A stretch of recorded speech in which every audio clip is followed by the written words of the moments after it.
we do have quorum. And then approval for meeting. Minutes for the previous meeting. I looked through them, I didn't see them. I did some. They look okay to me. I move, go ahead. Oh, I move to accept them. I will say. Everybody. All in favor? All in favor? Aye. All right. Any public comments? The items are not on the agenda? I think everybody online is supposed to be online for things on the agenda. Carl's here. I think everybody is associated with agenda items. Great. Then items for discussion, hangar A mural project. All right, so starting off with Jenna is online with us. I'm going to, Jenna, you just want me to share screen or pull up? Just go ahead and pull up the PDF, that would work. Or screen, yeah, great. That's it too. So what, after we completed our fundraising round and kind of coordinated with the folks that donated to the level of being able to pick aircraft, we had four different aircraft that were eligible. Jenna went back and kind of revised the concepts and kind of ready to present both of them to the airport commission and see which one everybody's feeling, and this will be what goes on the hangar. The four airplanes, if you're curious, the T6 right here is probably familiar to a bunch of people. So is the Stearman, Citation, and then the Cub. The T6 is the one in the middle that is on the right middle panel, but with the orange wings. Yeah. So that would be the mural, like all three, those. Look at the line, the top one, the top ribbon. So the top ribbon becomes the whole. And that's just similar to what you've seen in the past. The That would be the top, yeah, the that top. would be the one, okay. Would be the full mural. And then the other, wasn't there two planes to be on it? There's four. So there's the T6 right here that used to be Don Gurnett's, his family. There is the Piper Cub that was from the family of Dick Patchell. Jetter's contribution is a Citation. And then Judy, your contribution gave us the blue and yellow steering. Okay, so okay. So we can get all four planes on it. Yeah, they're all gonna be there. They're just there. We used Don's to kind of represent the 50s and 60s era of aviation. Where the rest of them are kind of at the bottom.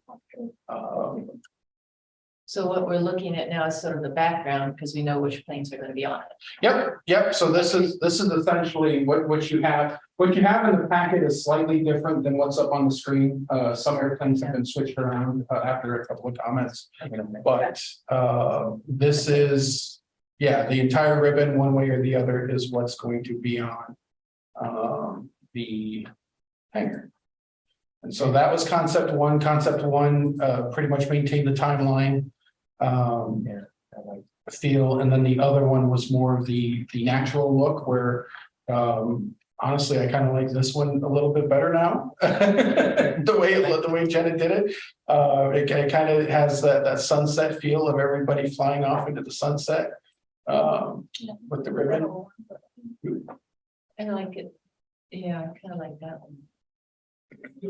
So I wonder about those hibiscus or some kind of flowers. Why do we have those? Is that the Iron block? oh, that'd be the Iowa State Rose. That's the Iowa rose. Yeah, I don't really care about that. I don't think it has anything to do with the airport. I actually like the timeline personally the best. Thank you, Jim. But I like that timeline one from the end because it told the story. Yeah. I like that second row up. It's not a timeline. That's not a timeline, which is. No, this is the time, but it has 10 Which is percent. This is the time. This is the timeline. So That's a bunch of timelines. no, it's the same. Okay. We're all part of the Like, one you scroll up. store, the one on top. Okay, so Judy, you see the skinny banner up at the top here? Yeah, That's the whole thing. And then she broke it up into chunks so you could see the detail. Oh, that's okay.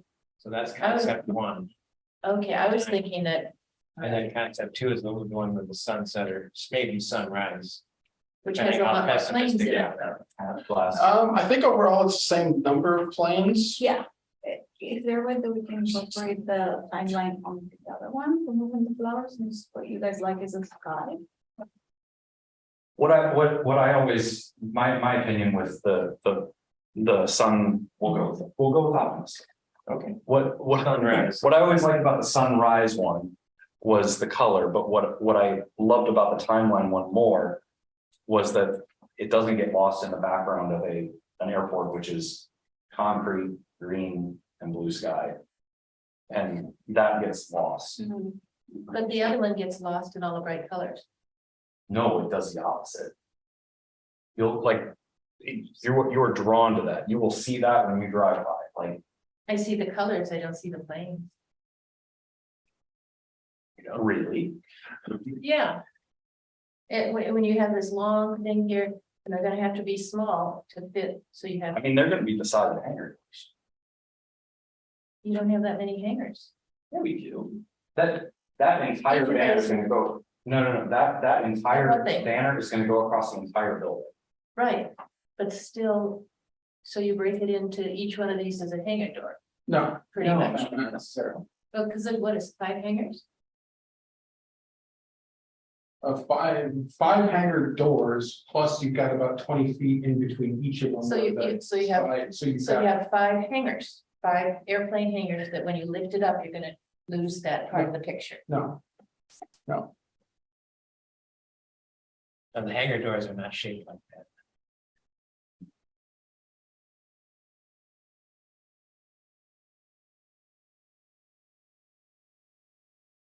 There's so much detail. I mean, I know what the hangars doors look like. I like the idea of the flight through time, but I like it being the timeline. I just think it's, I guess I don't know how that's, I mean, the design, each design has the planes at either the same size or. Yeah. Roughly the same size, so regardless of which, if you're concerned with the first one is that the planes are gonna be lost in it. On the hangar, that's Yeah. gonna be true of either. yeah, and I don't know that we need all those planes. I mean, you got a lot of space that you gotta fill. Yeah, this is an airport.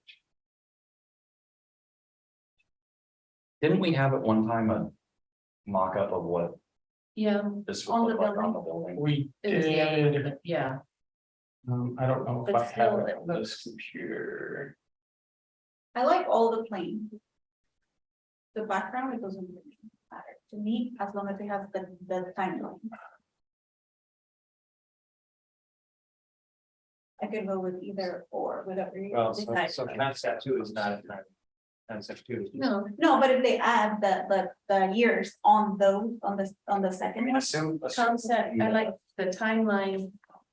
With the background and two, If you assume, Judy, that door, each of those little doors Yeah. that you walk into is like, what, are all 6 feet tall, a regular 7 So feet this- tall? That's about 6 foot. this wall would be one hanger, The hangar doors are like 12'6" or something like I that. mean, but this wall would it be, looks like more. That's than probably a representative view of what you would Right. see from a car. That's and right, that's relatively close. yeah. right, Yeah, so if you're looking across this space and you have Well, you don't 2 know, planes across here. And you can't really have them in detail because of the way the doors open and all the ridges and stuff in them. The door won't be open all the time. that's true of both. I but- mean, both of these. Hangar doors open, you're gonna lose part of the middle. Yeah. That's why I was thinking there's maybe a little too many airplanes in it, but okay. But what is that? And then the Why back- does it matter how many airplanes? If you're trying to look at a plane and you're going by and you just see this swivel. Then you need to drive by when it goes over to don't see it. I mean, If that's specific one for you. I always thought I always thought the point of having the mural art on the hangar was not necessarily so that people could. appreciate the art as they're driving by it. It's to draw people to the airport and say, hey, what's that? That's new and different, like when you see a new public sculpture, like True Blood or Terry True Blood or whatever. And then you go back later and you look at it. So this, for me, this That is more makes about them- getting people, Get Here. people looking at it. yeah, The Okay, the size of then the it's for- gonna be roughly 300 feet long by 12.5 feet high. For the whole thing, yeah. yeah. So stuff will be pretty So, big. okay, The detail should, I would think, come through pretty nicely. so you think that would, the timeline was, have it show, okay. Yeah, because I mean, the numbers alone are gonna be half of those scissor hinge doors that show them here, Yeah, if not more, so they would be able to see. You know, okay, Mike, I mean, how many airplanes were donated, committed? I mean, how many airplanes do you have to have? Four. Or four? And then obviously to develop the timeline, you've got, a few more. yeah, exactly. I think it was cool. That pink stuff in the middle, Okay. what is it? What's Okay, that pink- And Jenna's gone through and made the planes that are on here, you know, relative to Iowa City, that's now Yeah. King's Corsair. Right. That, Oh, that's cool. yeah, so. Who's Corsair? Kinnex, Oh, okay, Corsair. Oh, that's a good idea. Yeah. I really like having that 100-year anniversary mark stamp Yes. on Okay, okay. there. Oh, me anyway, but I don't know. Yeah, and But that's and I fine. like If he having wants- the, If he wants the first one, I like the university helicopter instead of the TBM as well. The TBM is Yeah. what we had on it. yeah, I like the Yeah. university one, that's. Yeah, That's nice. so I think this is great. Jenna, just a quick question about the plane that is, I guess it's right after 1927, is it possible to get the registration and numbers flipped so that they're, I mean, I realize you're making it point in that direction, but The 43 is back. the 43s backwards and such. Sure. Did we lose Jenna? Did we lose Jenna? Is everybody still there? Oh, It shows up there. Jenna was chatting that her microphone doesn't seem to be working, so maybe she should, I don't know if she needs to leave and try to rejoin or. Oh, yes, okay, yeah. there we go. all right, we got I Jenna. got you in the chat, Jenna. Okay, Um, all right, it's fine. Change the 40. So you're asking about. So the so next- Jenna, can you This one. change the reverse number on airplane number 43 I there? was just wondering. All the numbers will face the same way. Okay, cool. Okay, Yep. Yeah, Okay. excellent. All right, Jenna, is the plan also to have the planes that are in black and white for, just because that's what we have, or is the plan to make them all color, all black and white? What are you sort of thinking there? What is that pink stuff in the middle? I can bring it color if you like. If we know the colors, that's the harder part. Yeah, I don't know, This it one? could be. I don't know if, The one next I mean, we to can do some Google searching for colors. Yeah. I don't know how easy, I think Kinnick's plane is probably gonna be easier because they were all the kind of the same color. Like that That purplish same, blue. yeah, that same purplish blue. I don't know about the other one that's on 27. But if anything else, we can figure out what that plane is and maybe find a different picture or something that represents. Just for consistency, if we could make them color and we know with a reasonable degree of certainty what those colors are. I'm I think all for that's it, one of the otherwise- male planes. Yeah, Yeah, That's male. I don't know if that's one of the. okay, yeah, she says And if we that's could help find out that information, that would be great. Okay, okay, yeah, I'll timeline one. see if I can find. So the one, the big stuff in the middle too, because it's the what? The tower, I mean, what's that pink stuff? What is that tower-like structure that's pink? In the between 10 and 27, that pink tower looking, I honestly don't know it. But I like it. It's, Is it this? Kind of like the, oh, it's a vintage wing sideways. okay, But.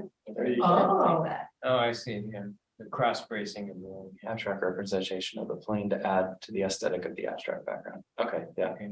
that makes sense. Okay. I also like it. Yeah, The artist knows what they did. Yep. Okay, cool.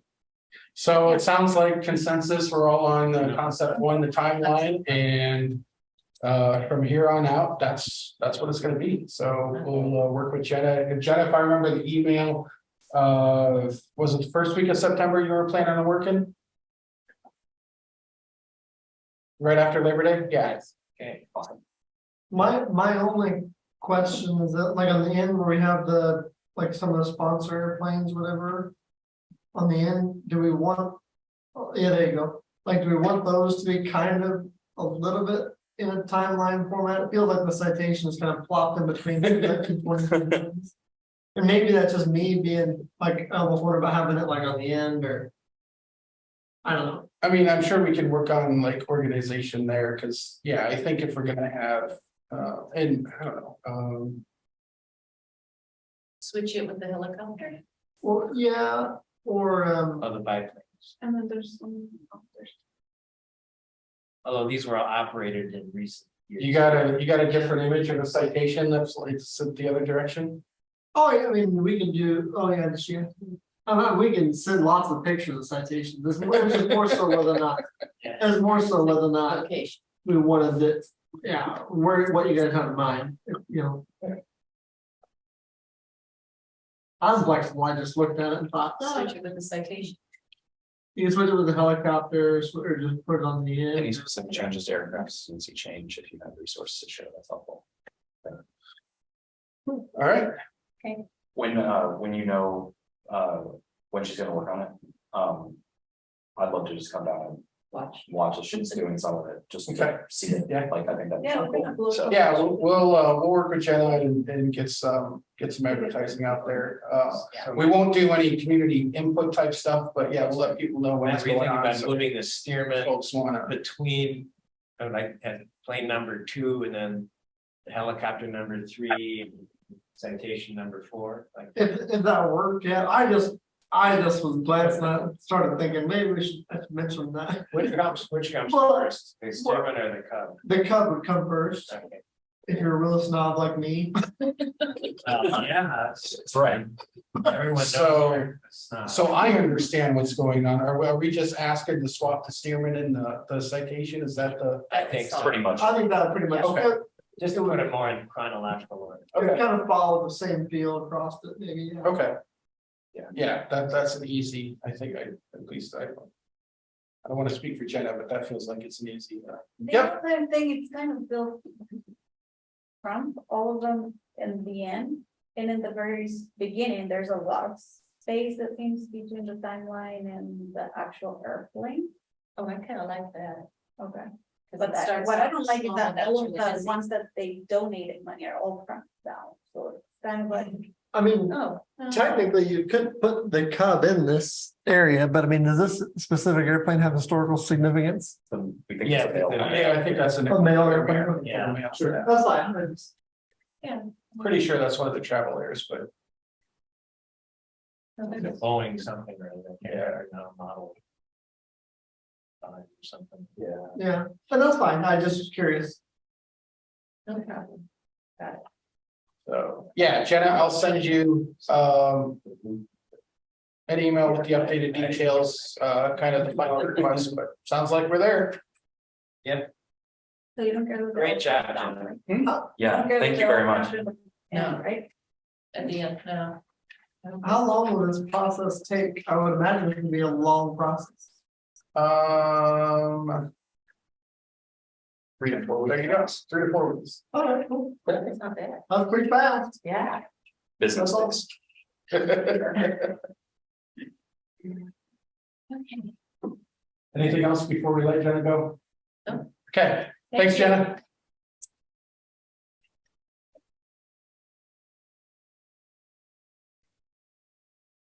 Okay, so next item on the agenda, airport construction projects, FAA grant project. For no Runway 25 runway 25 threshold relocation. Met with the contractor and the painter last week to talk about redoing the markings that are shipping off and coming off, and the painter referenced a couple of the airports where he used the same material and he's having the same issues as, I think we just got some bad from a manufacturer, which is kind of a bummer because it's a decent name manufacturer that we expect good things from. Right now tentatively, we're looking at the week of the 21st, but I just did get a message from the painters that they were partially delayed on this other project they're on, so that might get pushed. I'm trying to get them, yeah, this month. I'm trying to get them to firm up a couple of days so I can give them the jet air and everybody else. But it looks like it's gonna be 2 daytime closures to come in, clean up and finish that process off. Okay. 12:30 displays threshold. We're just creating some emails. That I believe is officially on the calendar for 2024. Yeah, they're gonna do that in 24 when all the electrical stuff's in, but. Yeah, we can indicate, my goddess, tax certificates just to that. Terminal area study met Tuesday with the team and kind of went through some stuff. We're gonna do a lot of the same thing tonight.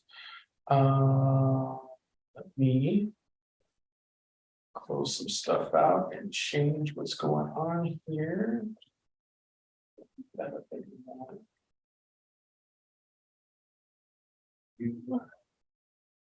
Okay, I'm supposed to introduce us here, but the meat of the presentation will be, we have our partners Gensler is doing working on the building.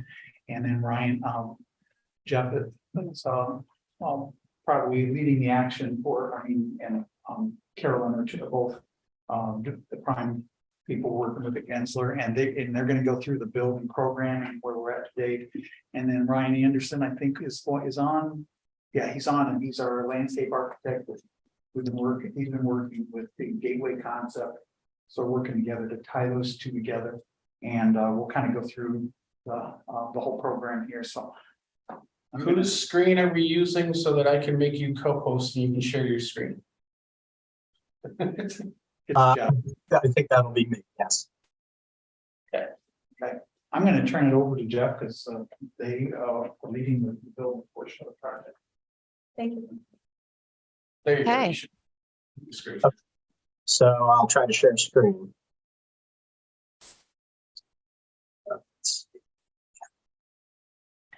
So can everybody hear me okay? Okay, cool. So while Jeff's bringing this up, I'll just jump in and start. It's good to see everyone virtually.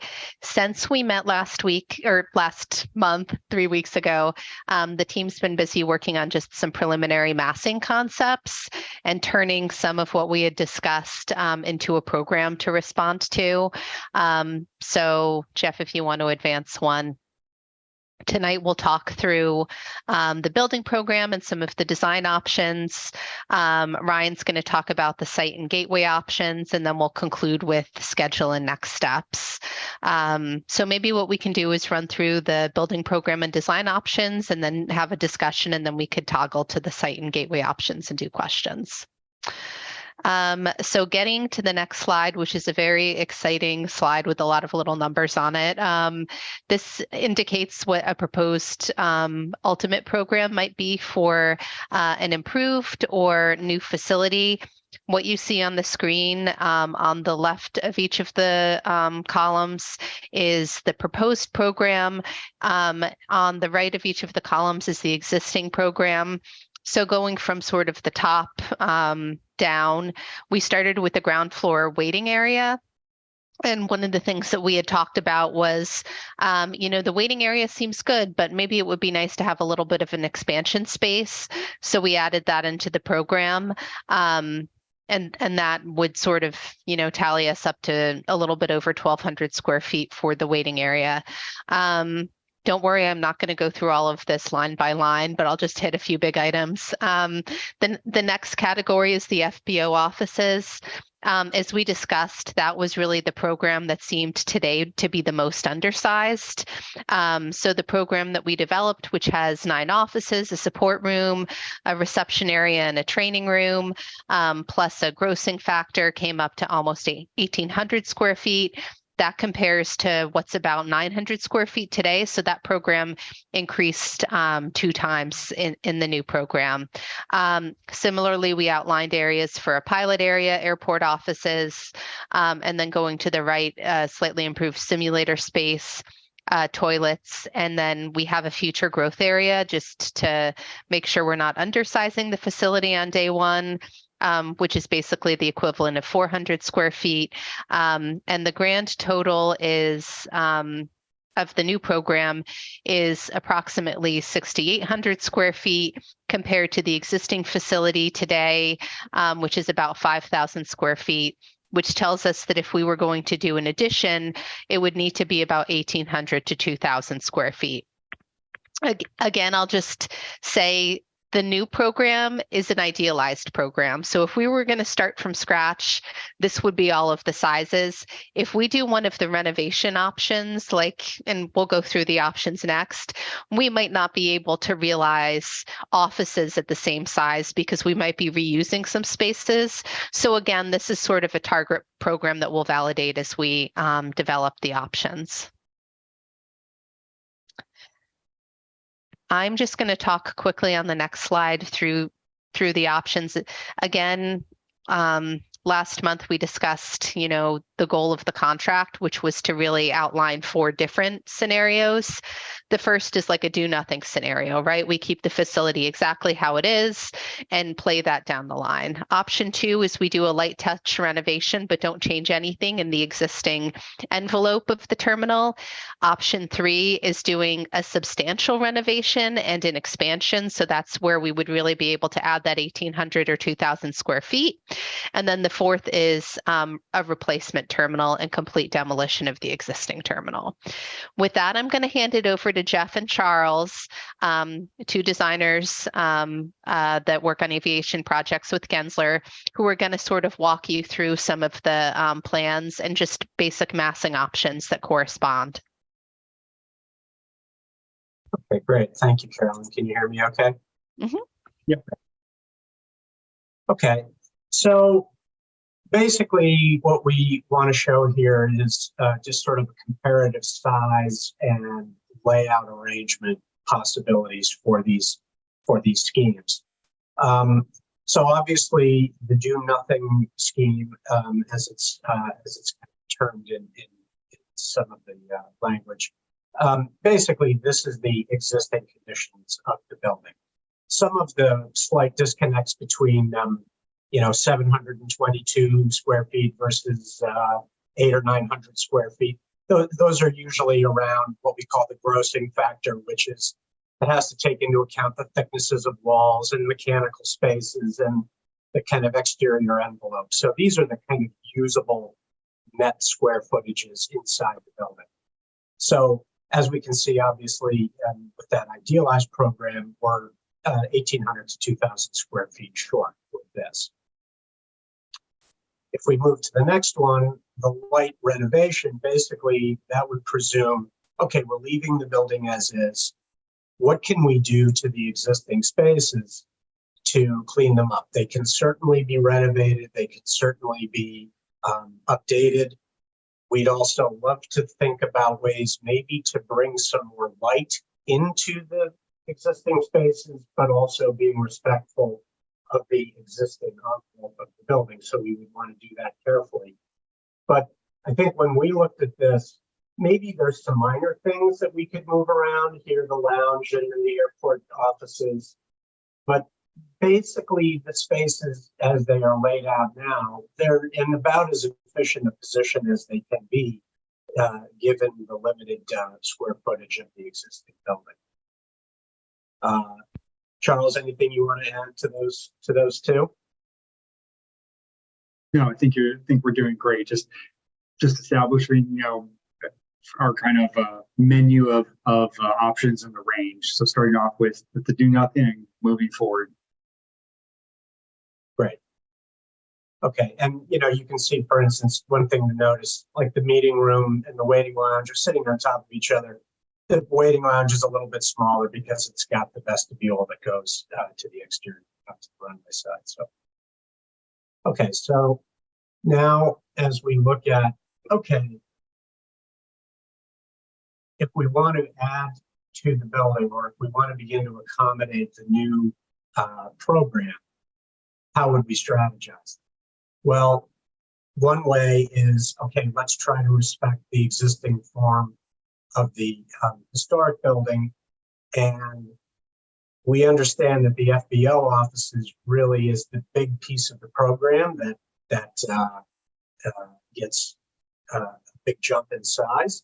So if we think about taking that piece kind of out of the existing building, all of a sudden the existing building has a little bit more elbow room for the rest of the pieces, and they begin to fit in an approximately right way for the way that idealized program shows. So this particular scheme would show making an addition, the size of the FBO offices needed.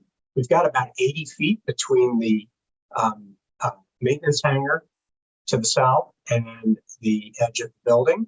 And so a 60-foot addition, maybe with a little connector to kind of highlight the connection, or to make distinct the kind of connection between those. Although we did talk about yesterday, whether that makes sense or not formally. But anyway, that piece can then begin to stretch and actually connect to the hangar. We have to think about the kind of code conditions through there. And that would start to cut off access to the apron from this side. But that's one scheme that we can take a look at.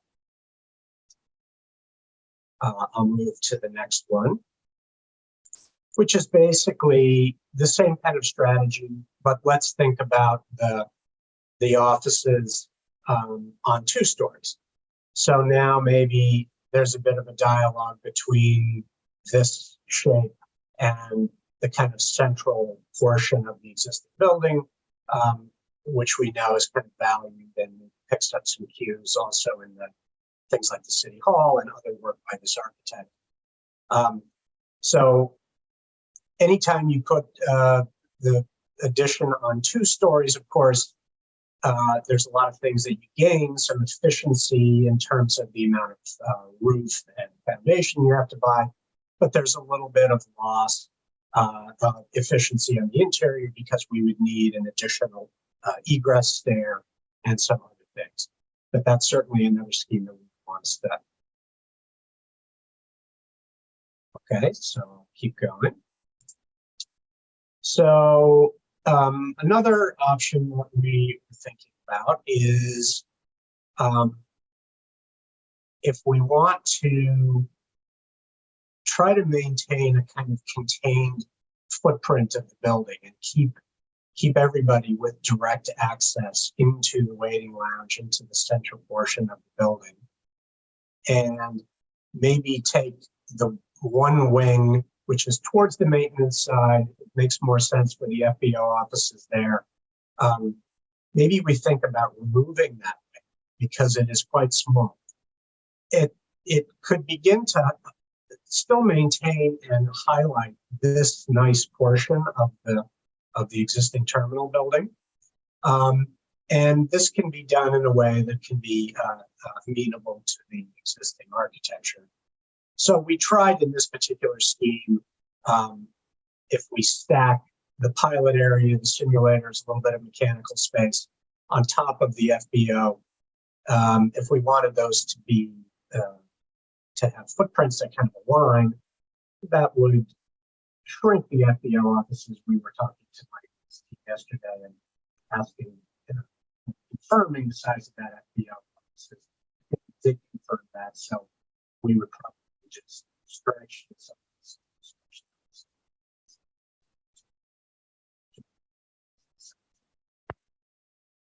Jeff, I think you're cutting out a little bit.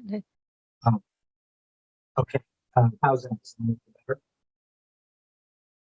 A little bit better. All right. Well, I think just allow me to break in here for a moment. I think that what's really interesting about these 3 schemes, or the 3 schemes within the 3rd scheme, is that we're looking at this great range of do nothing to substantial kind of renovation and expansion. And while this is one point within that spectrum, we also felt it was important to study a little bit of a range within this, because we are dealing with a building that has a place in the kind of the heart of the community, has a legacy that we want to preserve and protect. And so it's a question of, if we want to expand the building to meet your program, how would we do it? And the first one that we looked at with the little pavilion off to the side is something that says, okay, if we expand the building, we can expand it in a way that doesn't touch the original building and allows it to maintain its complete independence and purity of kind of identity. The second scheme is looking at, okay, you know, maybe if we do have a renovation, maybe they should start to speak to one another, whether it be kind of a two-level mast that starts to recall the form of the kind of heroic gateway that sits in the center. And then the third one is, you know, these projects are always about balancing your resources. And one of the great resources we have at airports is the land itself. And the first two schemes are really spreading out and taking some more of the site. The third one is balancing intervention in the existing building with preserving land and your future flexibility in the future for unknown development later on. And this one is looking at kind of a finer grain of how do we perceive this building? And we were intrigued with this idea of airports. We're always kind of approaching them off axis. We're always kind of approaching them from one end as we make that turn, as we are here, making that turn on the roadway. It's really about that view, looking at the north wing low set against the great profile of the gateway. And we thought, if we are going to do one scheme that starts to remove portions of the existing building, maybe it's kind of more respectful. It makes a lot more sense to do it on that south wing, the smaller wing, the wing that sits behind the Great Gateway and is somewhat in the background. And again, what this does is that all these three schemes, we're meeting the program, but doing so in different ways and balancing between the site that we have available as well as the building that we have available. And so I think, again, it's just kind of great range within a range of studies. We're excited about all of them. And I don't know, Jeff, were you able to come back? Yes, can you hear me now? Okay, Charles? Yeah, perfect. A lot clearer. So just one last quick thing to note here. We also tried in this one thinking about what happens on the second floor versus the first floor. So where the others kind of keep the program basically where it is. We looked at what happens if the meeting room was to move to the ground level. And one of the reasons for that is because if we do, with the growth of program, need to go to a second story, when we come up the stairs and come up the elevator, we can't really just be entering into the big meeting space without a kind of dedicated way to get to the new program. So we'd have to kind of maintain a corridor of some kind, which means, all right, well, maybe we then do something like move the offices up there. That gets them nice size and allows for access here. That also maybe allow the meeting room to move on to the ground level. We've also tried to imagine this space in all the schemes, varying size, but some kind of expansion. Notice this doesn't have a hard line around it. It's not really a room. It's more just a kind of open area, expanding on the waiting area. We can imagine some nice coffee, maybe a kind of higher end type of amenity there. And this just becomes an extension of the waiting active. Jeff, you're fading on us again. Okay, well, I'll let Charles and Carolyn do most of the talking from here on. So hopefully everybody kind of got the point of that. Yeah, and maybe I'll pick up on a couple points that I think got kind of lost in the technology there. It's just this idea of by moving the meeting room downstairs and having that enlarged cafe / amenity area directly off the waiting lounge, we really double down on the importance of that space. It really becomes the heart of the airport. It's as it already is, but builds upon it. So the meeting rooms, the cafes all flow seamlessly from that space.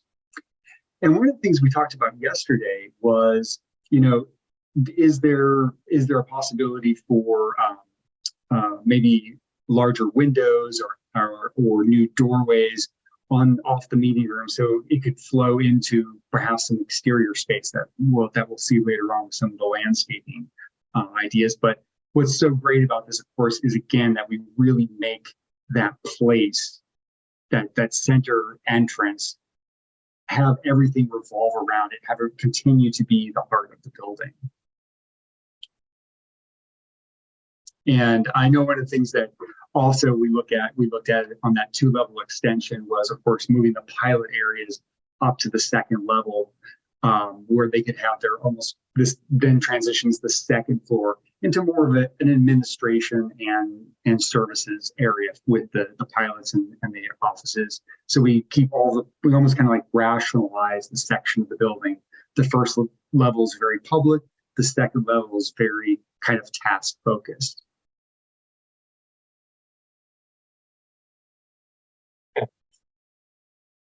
Shall we move ahead? Mm-hmm. Yes. Okay.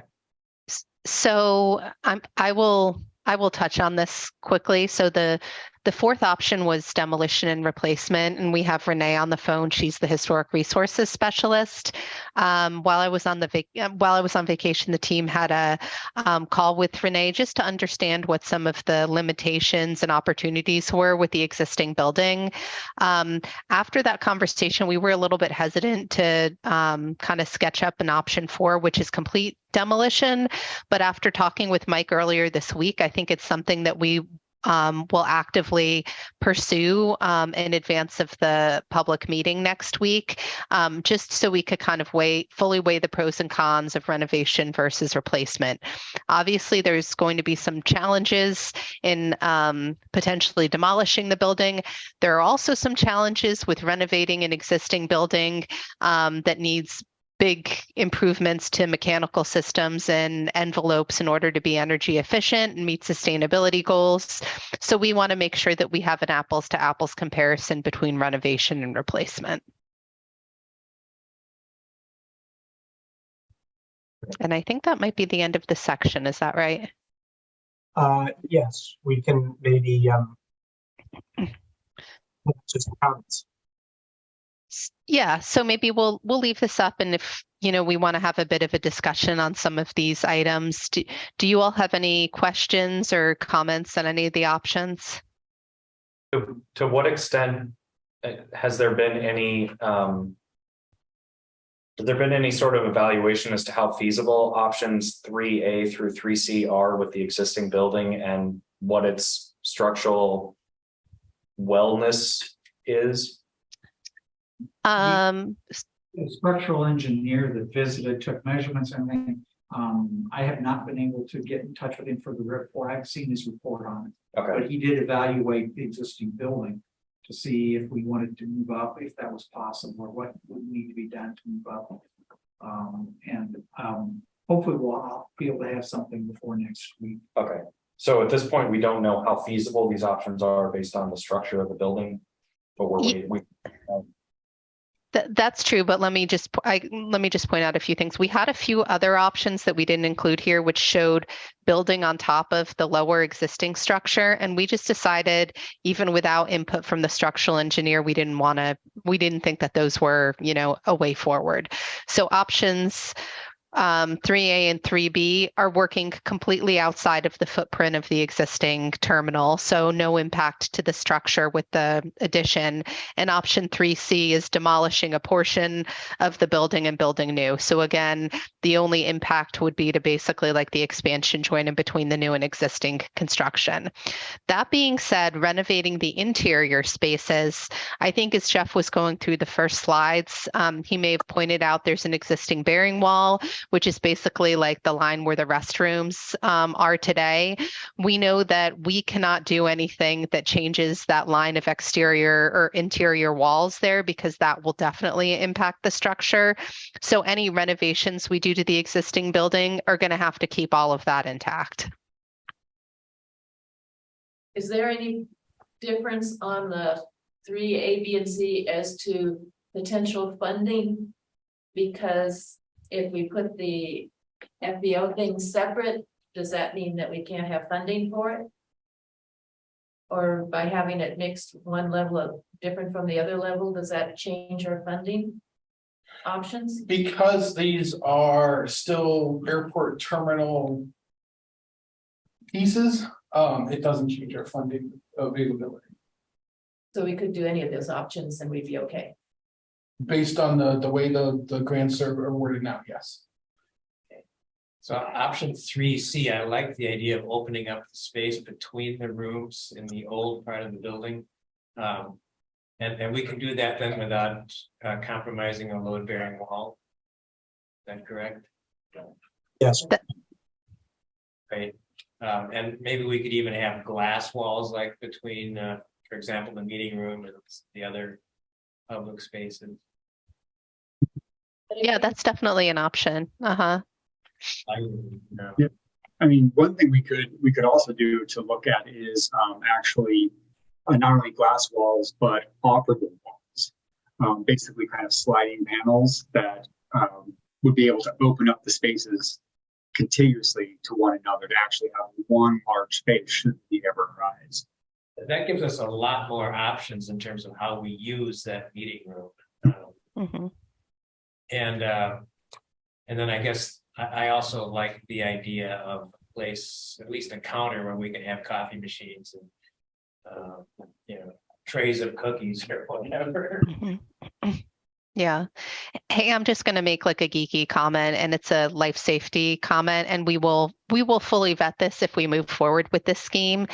Because it's an existing building, we need to double check what the construction type is. So sometimes between like assembly occupancies, like a meeting room, and like other spaces like office spaces, you need like a separate, like a wall that's 1 hour rated, right? And to do sometimes rated walls, you need solid structures. So we would, if this is the 3 option that we want to move forward with, we will check all of those things to make sure we could have glass in all those locations.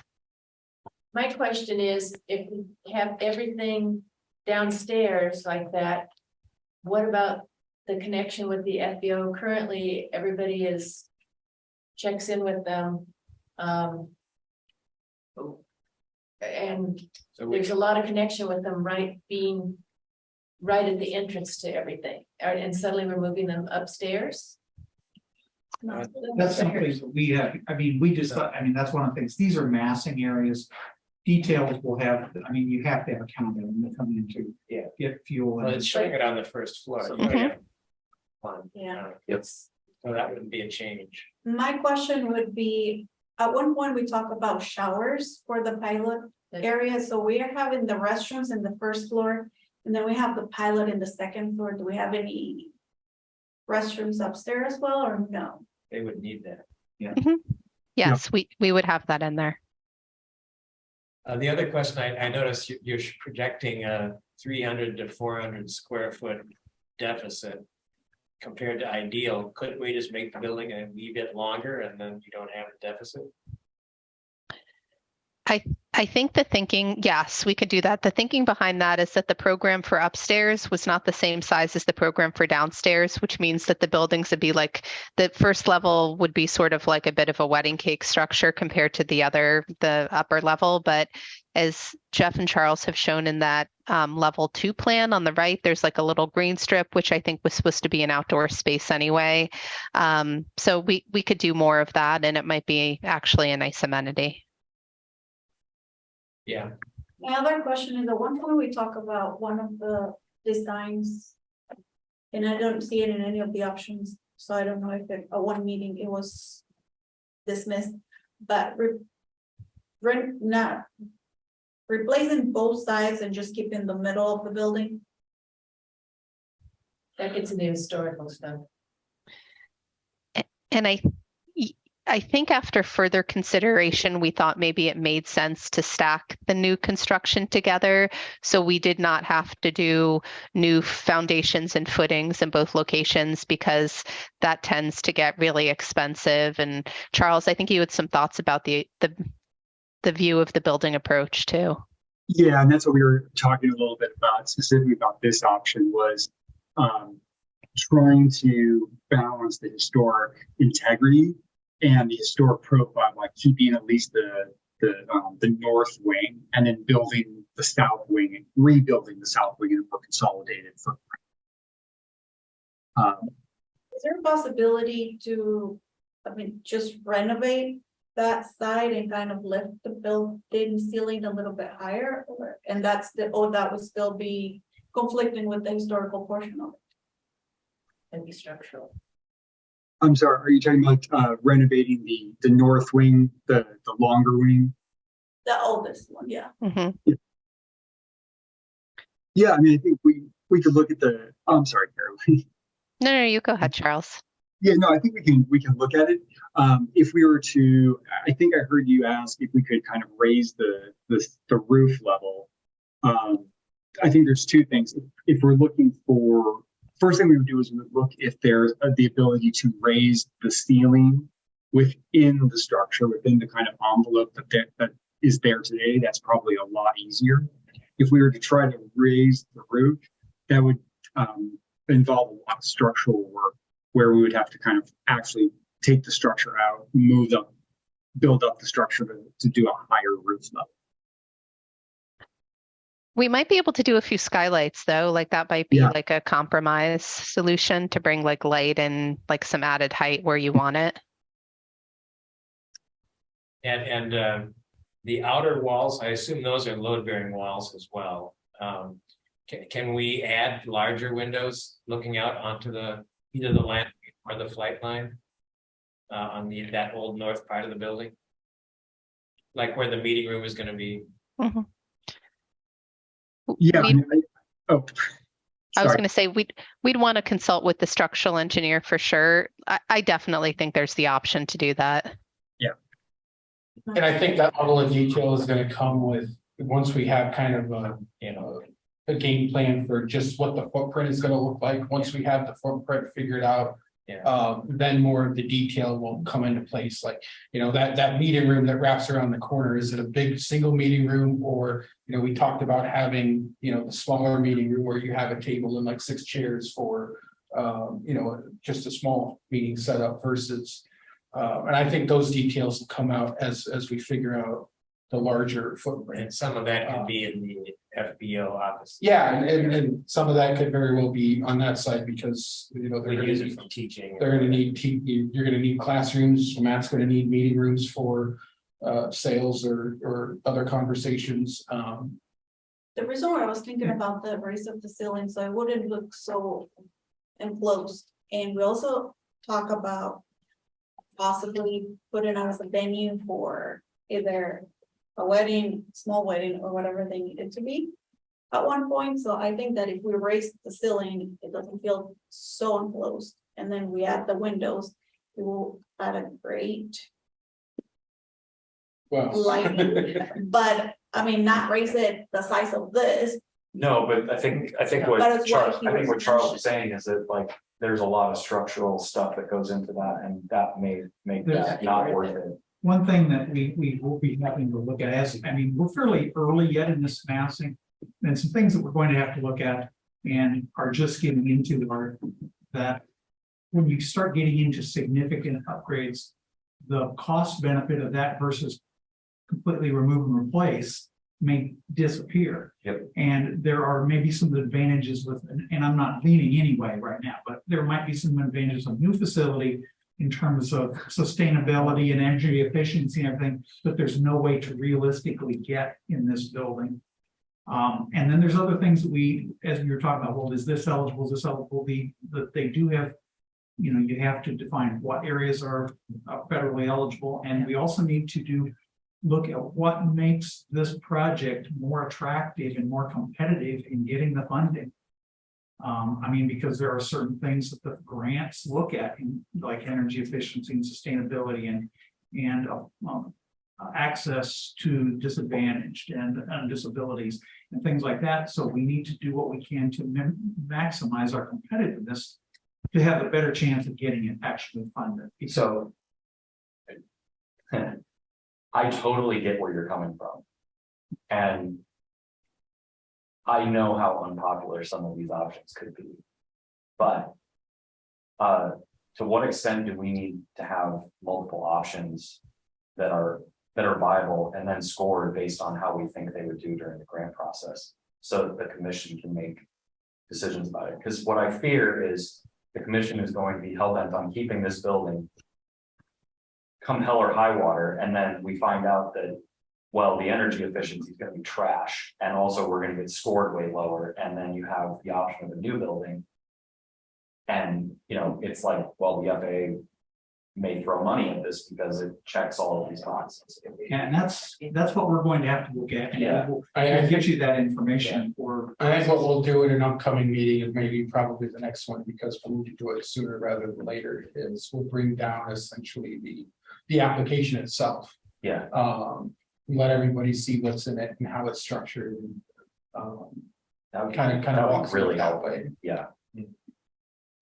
Because I think we need to be mentally prepared for that. Because I know you know how drafting this building is gonna be. Yes. Yes. And I don't know if there's a whole lot that. And Carolyn and the team let me rant on Tuesday when we met about how much garbage the HVAC systems are in this building and how absolutely unenergy efficient this whole place is. Yeah. And it was- Something to be said about. Yes, it does. And the tune. That's entertaining, be entertaining. But Yeah, if- instead of if- a flat roof, they can just raise it a Yeah, little bit. something right? so we don't have a flat roof. And then put some insulation in there and lots of skylights would be fabulous. But we might also, if we did something like that, still be able to keep the block type things to have some of the look of. I mean, that's the thing, right? Like, So- I know that Carolyn and Charles and Jeff didn't present an option because they're waiting on some things and whatnot, but you know. I think we need to prepare ourselves and be open to the option 4, just because it may not. Well, work. and I can't remember if it was Carolyn or Jeff or Charles that brought it up the other day. That even if you do a new building, you can put elements into new design that That look like. acknowledge the architectural features of this. Yep. And can celebrate it even in a new structure. Is that, am I speaking out of turn? I think Charles said that, and yes, that's right. I think you wouldn't want to recreate something, right, with the same exact materials, but maybe there's like the same forms are used, and maybe, I don't know, Charles, what else could you do? Yeah, I mean, I think there's a lot of things we could do in terms of massing moves or kind of arrangements between parts and pieces. I think that if we were to, you know, when we look at option 4, what we really want to look at is, what does the building mean to its users? How do people experience it? And maybe invoke that experience in the new building in terms of the way things are done, the way people feel as they move through, the capture of light, the kind of views out to the airfield. You know, that's the one thing that would be, I think, really important to us, is not only do kind of a capturing the kind of physicality of the existing building, but also its soul. And what it means to people. That's what we really want to ensure that we carry forward in a new design. As you looked at option 3A, like it's almost more of an expansion of the shop building towards the terminal building. Do you end up, like, at what point in time do you trigger like a building code review on this building and also a building code review on the shop? Because the shop, you know, would probably, if they looked at it again, would probably need sprinklers now, but it didn't when it was built, based on the square footage, stuff like that that could cost a lot of money. I guess not a lot in this scheme of things, but I mean, is there, or, and also if you did it to where you didn't, where you were over there, because we currently get now where people will pull up and they'll go to the shop building because they assume that that's the FBO, and assume this building is like a museum or an airline or an airline terminal, you know, for an older airport. You know what I mean? Like if you were to expand out from there, how do you do that without not being eligible for this grant? You know, I don't know, just thinking through different things. Yeah, good questions. Like, but when it comes to the two buildings touching each other, we definitely want a fire separation between the industrial use, which is the maintenance facility, and then the FBO, right? So you wouldn't be able, it wouldn't be wide open, like there'd be a fire rated door and a fire rated wall. And I think that could probably mitigate any improvements required to the maintenance facility. When it comes to touching the existing terminal, I think we have to get into that a little bit. Sure. On that design right there, why are we doing the pathway from the old building to the new area so narrow and not the same width of the other? Yeah, that was and that was something we discussed yesterday, I believe, about what the right size, what the right kind of coupling is between that. The reason we did it in this one was specifically because we were trying to. This is the first on that spectrum of renovations, and we were trying to make sure that we preserved the historical integrity as much as possible and didn't touch the existing building, and thought of the new expansion as a discrete, independent piece that sat off to the side. So we were actually minimizing the kind of attachment between the two where they met. Now, that being said, if we come back and we say, we like this option, we like the idea of a one-story wing, but we want it to be the same width, of course we can start to look at that. One of the things that it does is, it's trying to add on to the fabric of a building that has years of weathering and experience and has its own kind of historical nature to it, is sometimes difficult. And by minimizing the connection point, we minimize basically trying to match things perfectly. We give it a little bit of a break so things can flow together more successfully visually. Is there a reason to want to have a separation between the maintenance building and the rest? So there's access to the airplane areas. If something happens, that gives you another entrance to connect in. If you need to run fire trucks through instead of having to go this way and way down around. Well, they have to do that. I mean, if there's a space there to get a vehicle through, There's not right now. but is there? There's a There's fence, there's a fence. But the fence you could still go through if you need. No. The fence doesn't open anymore? I mean, no, the fence does, there's a There's a pedestrian, fence down here, between here and the maintenance.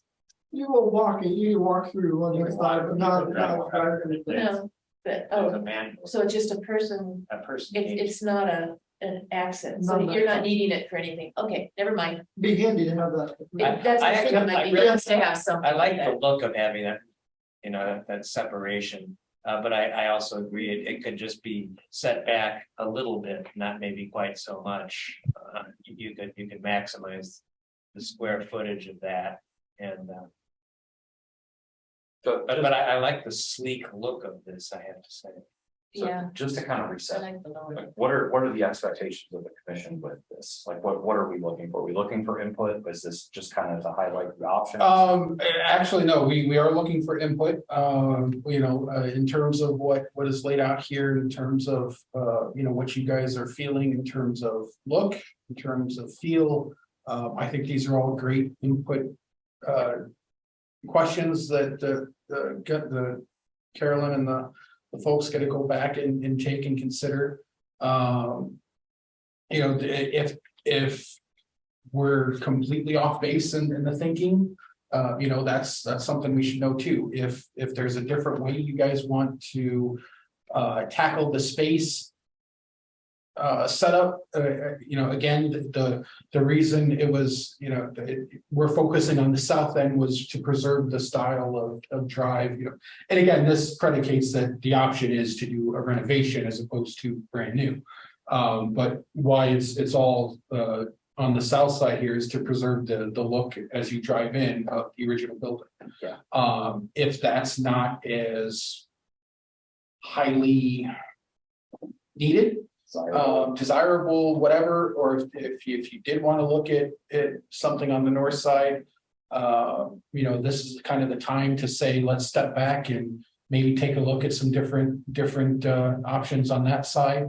But if everybody thinks, if everybody's in consensus with preserving the look, that kind of solves one of those questions. And then it's, how does that south side look? Do we have, kind of a full length connection? Do we have a partial connection, double story? you know, what that remodel tends to look, is ultimately gonna look like, and what we would design an option, or, you know, start doing, further detail. I think my where I stand on this is that I'm open to a whole range of options, and I'm not married to anything because this building is a wild card until we have more information. Also, there is a part of me that's like, well, yeah, the aesthetic when you drive in is nice, but it'd also be really nice if you could walk out to the viewing area from the building. Or, you know, something like that, and link that area, because it is kind of out of line. And then I also want to see option 4, because I'm optimistic that we could do a renovation here, but I'm also realistic, or trying to be realistic about it, or not get my hopes up, right? And so I want to see what that looks like too, and but we're also a bit a ways from like, oh, what does the door look like, and is it wood paneling on the inside? Like, we're so far from that right now that, you know, it's like. And tonight, really, we is as much of anything is to get this information to you before we have a public meeting next week. Yeah. And a week from right this evening is, and we're going to be getting input from whoever we can get to show up. But we wanted this group to kind of have a preview of where we are, and we'll do some fine tuning of schematic in the next week. But at least you know kind of what's we're at and what we're looking at moving forward. Personally, I like the look where it's below and then the center is the main part of the airport. It reminds me of a plane. I don't know. You've got the wings and then you've got the center. There's something about it that makes me think of an airport. Where if you come in and you have the big thing and then you have another big block next to it, I think, okay, some warehouse someplace. That's just me. Yeah. You know, and again, I'm not somebody who's been to a lot of different airports. I like the sleek look of this as well. What I don't like is giving up the flowing between the waiting lounge and the meeting room on the first floor. And not just that, but it's not gonna work because the FBOs are all the way over here Yeah. from the entrance, so we're still gonna count on them to be the first And person. I think it's safe to say that we'll probably take a look at the interior layout again, Yeah. because there are some things that. Is there a way to update this option and demolish just this side and create that slick look all the way through the center of the building, instead of having that partition and then the new area? And making it all new and with the same slick look that is on the other side. You mean everything south of the waiting lounge is demolished and just new on the south end? Which one is that? South end would be Left. It'd be bottom end. The bottom, the purple. the purple, I yeah. think that, yeah, I think that's a maybe a good variation on option 3A, which basically demolishes the south side and puts a 2-story addition. Like, we could think about demolishing the south side and just doing a 1-story addition and see how much program we can get in there.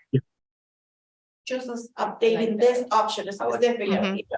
Because the thing I don't like about that we'll call it tunnel between the FBO offices and the south wing is it's the problem I have with it when anybody does an addition on their house and they do it poorly. It's like, oh, they added on to the house. Yeah. Rather than, that looks like it's been there from the beginning, assuming we can do it. Okay, we can definitely put that together as like maybe option 3D or something like that.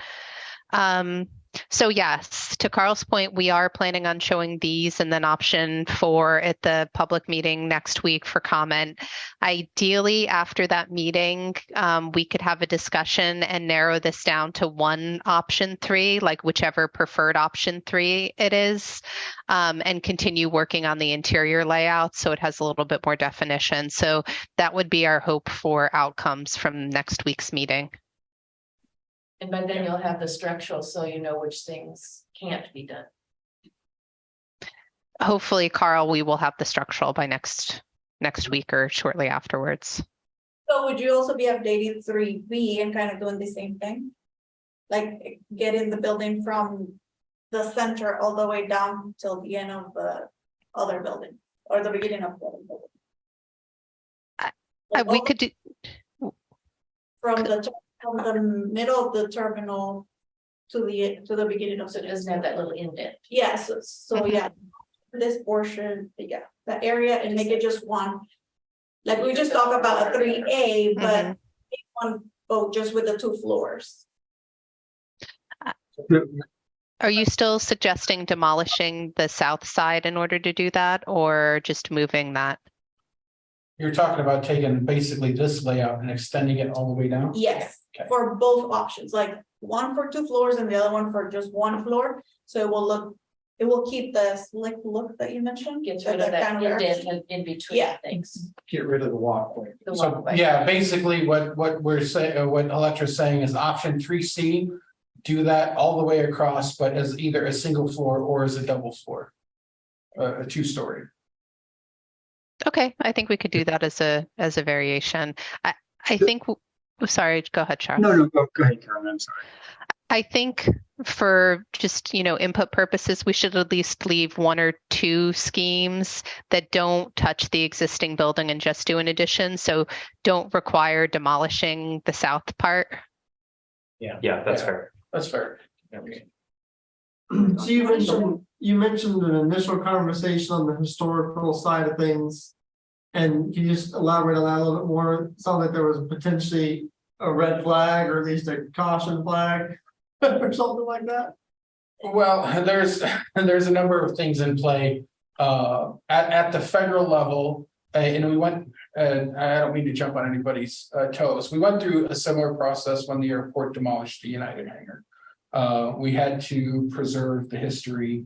At the time, it ended up being the airport hired somebody to write a book about the history of the airport, and it focused on. I'm sure some of you have seen it.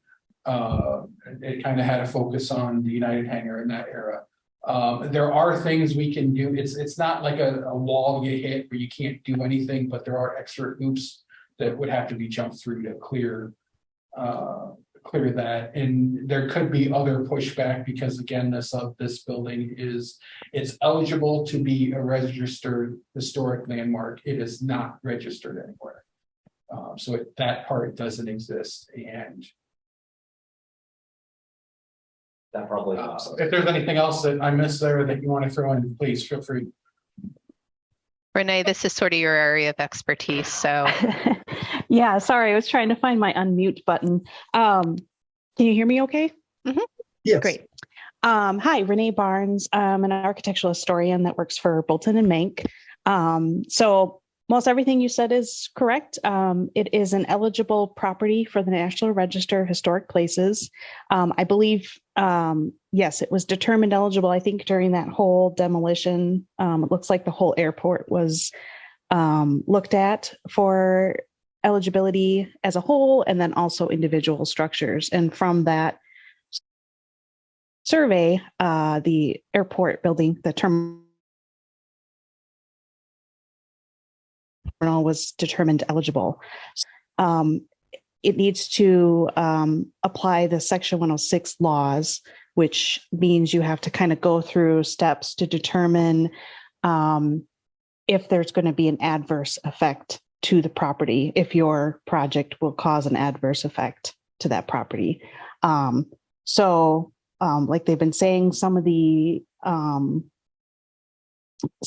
options are a little bit more sympathetic to the historic nature of the building and could be considered no adverse effects. And then others, for example, full demolition would be considered an adverse effect. And if that were to be found, additional mitigation to alleviate that adverse effect would need to be done.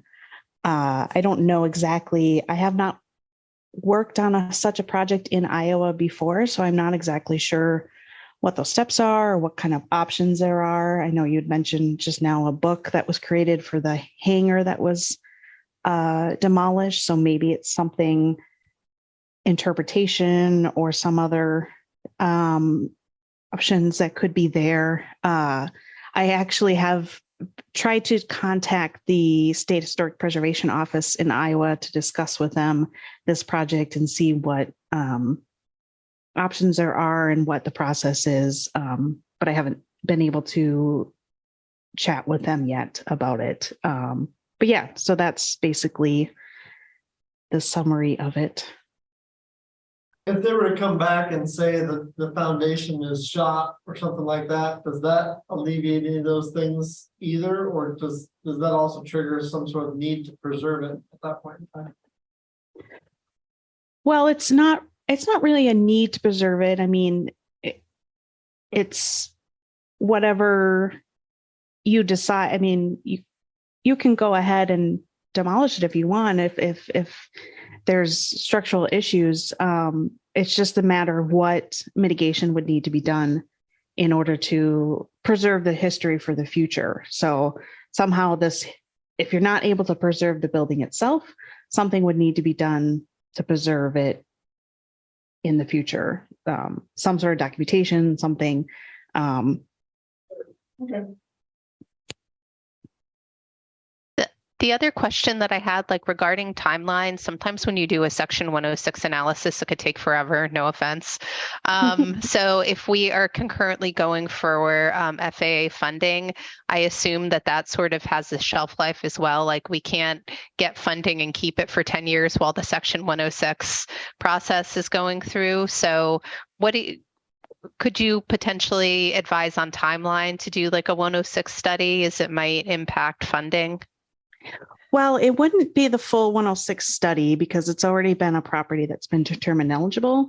So it would really be just working through the different alternatives and making determinations of what effects to the building and to the historic integrity, which options would be adverse and which ones would be no adverse, and then kind of coming to that decision with SHPO, the State Historic Preservation Officers, concurrence on those. And if it is adverse, then working through the mitigation. Typically, that does not take as long as the full 106 process, which includes identification of historic properties.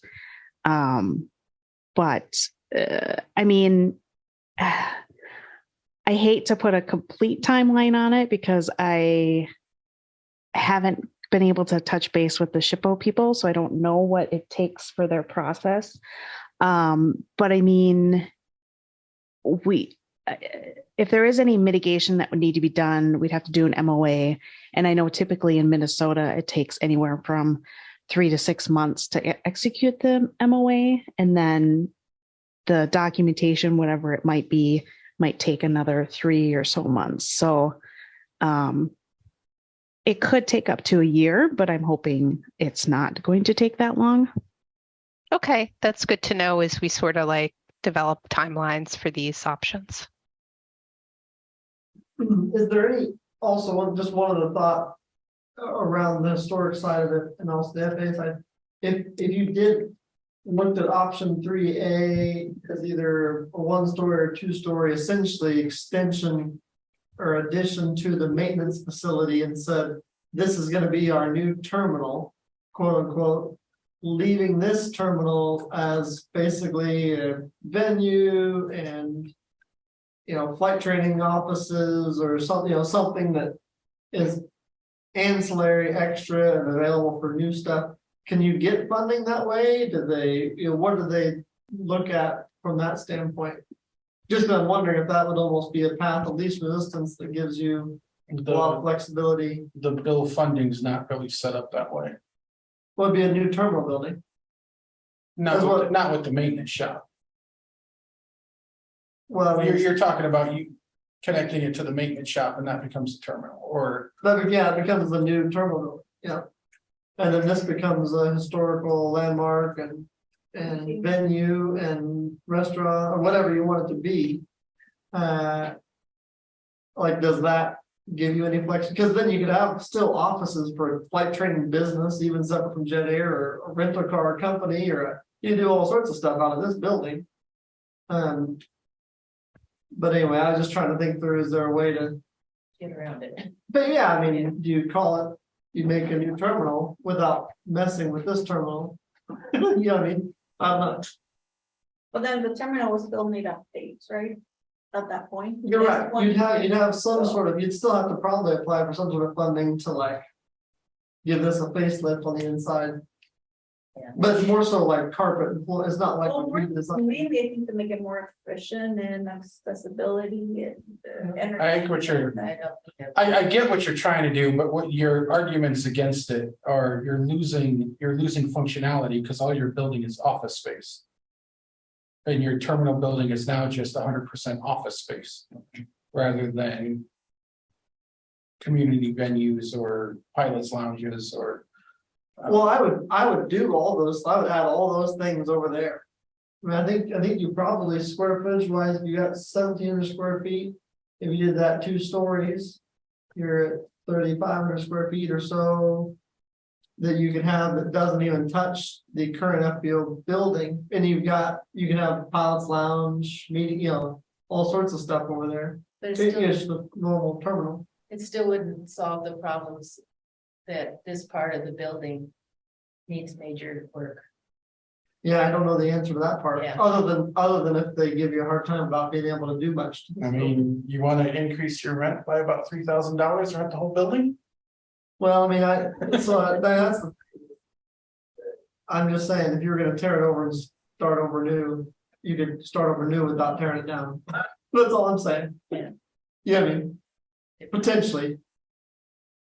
Caroline, what did you say at the end of the options that I was kind of suggesting? I couldn't hear your comment.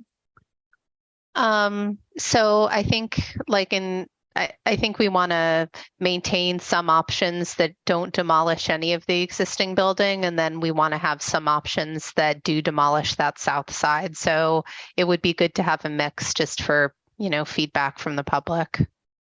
Thank you. I just didn't hear you what you said. Mhm. So the meeting next Thursday, the public meeting. Next Thursday, right? Yes. What meeting they'll get to see option 4, until then we'll be able to see it. We'll send you guys a copy of what option 4 happens to be too, but Okay. yeah, I think with the conversation and the focus on that, we just need some more time to flesh out. No, that's fine. I'm just curious what the expectations are of the commission for that meeting. As far as the commission goes, honestly, my preference is for you to stay away. Okay, fair enough. Between Carl and Yeah. Carolyn and the rest of the staff and me being here. If folks wanted to come by, individually to see what's going on, you're welcome to, don't get me wrong. But as far as a collective effort, I don't, let us handle it. And I've been to some of the public forums and it can get interesting. Can we pretty much say we don't want the option 1 of doing nothing, so you could just get rid of that option? well, we're gonna keep that in there, Yeah, because we've looked at option 1 and Okay. it doesn't work If because. you think of this as a PR operation, Yeah. which in some ways it is. We It's so that if need, we anybody need ever to at asks- least make them aware of the fact that we That we are don't. considered. Yeah, we'll look at it and. We looked at the option 1 and it was rejected because. Of a litany of reasons that we have yet to get, but will be on the list.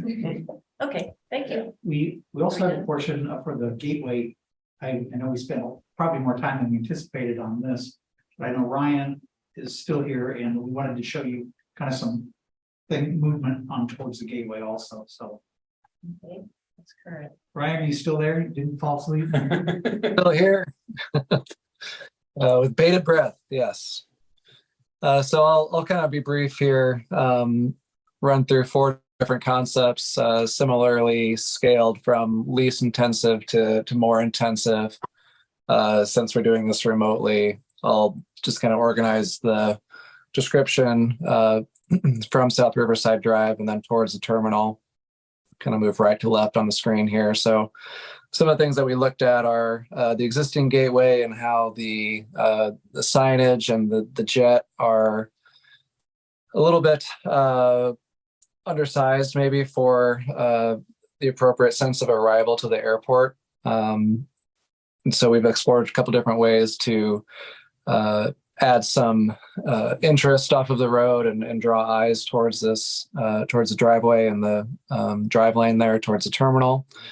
Moving to the west, to the left of the page there, the alley I think is a really significant part of the entry experience, realizing that many of those trees are dead, dying, or reaching a point of maturity. And so we've considered a few different ways of either replanting that LA or looking at some other kind of architectural responses that might achieve a similar kind of hallway effect along that drive lane.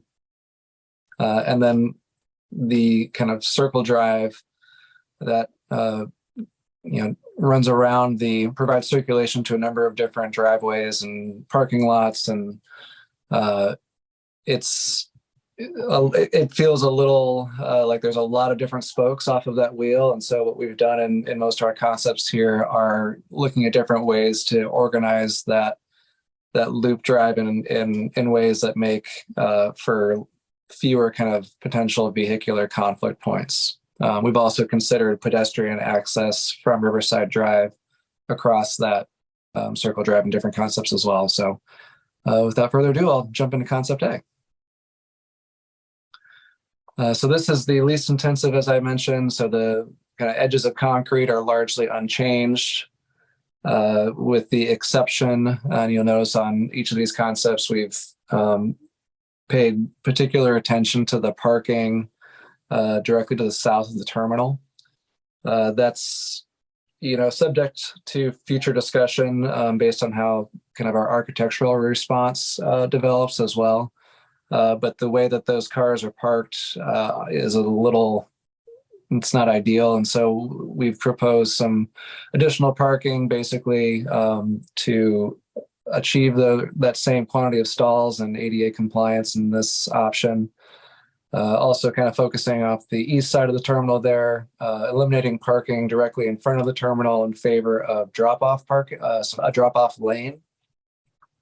And then also removing parking then from the east side of the drive lane directly in front of the terminal there, just to simplify that kind of vehicle experience there and reduce, some of the backing up and driving forward and kind of make that more of a through space. To kind of offset some of that lost parking, there's additional parking shown in orange on the east side of the central lawn there. And then again, that additional parking shown to the south of that ring drive. The LA is essentially just kind of replaced. That could be a phased implementation replanting. And so get the ash out of there today, maybe leave the maple and have kind of a staggered approach, or it could just be all one shot, kind of bite the bullet, as it were. So the other is the primary signage and the jet. In this concept, they're left unchanged, potentially with some, cleaning up of the jet as it stands in place, cleaning up of the sign as it stands in place. But this is our least intensive option. So that's what that looks like. And then I'll note too, the solar farm that's represented in each concept as well. In concept D at the end, you'll notice we've provided a different configuration, but we'll bring that up when we get to it. Moving on to concept B. It's kind of the next step up here. So keeping the driveway alignment as you enter off of Riverside, largely the same, but removing the existing monument sign to the north of the driveway there in favor of a new signage, a new radius sign there that kind of centers around the existing jet, subject to discussion about whether the jet is the anchoring element of the center point of that sign, or if there's another kind of Veterans Memorial component there that's a little less maintenance intensive. But as part of that also an expanded landscape approach to again kind of scale up the sense of arrival and gateway at this intersection at the end of the drive lane here. Instead of the alley of canopy trees, we've shown a row of conifer trees on the north side of the drive here as just a separate kind of planting approach. This would be a lot more opaque and essentially screen off all the bays to the north there. And then so as not to create too kind of restrictive of a sense of space there. On the south side of the drive lane, that's more of a shrub row that wouldn't be quite as imposing from a height standpoint.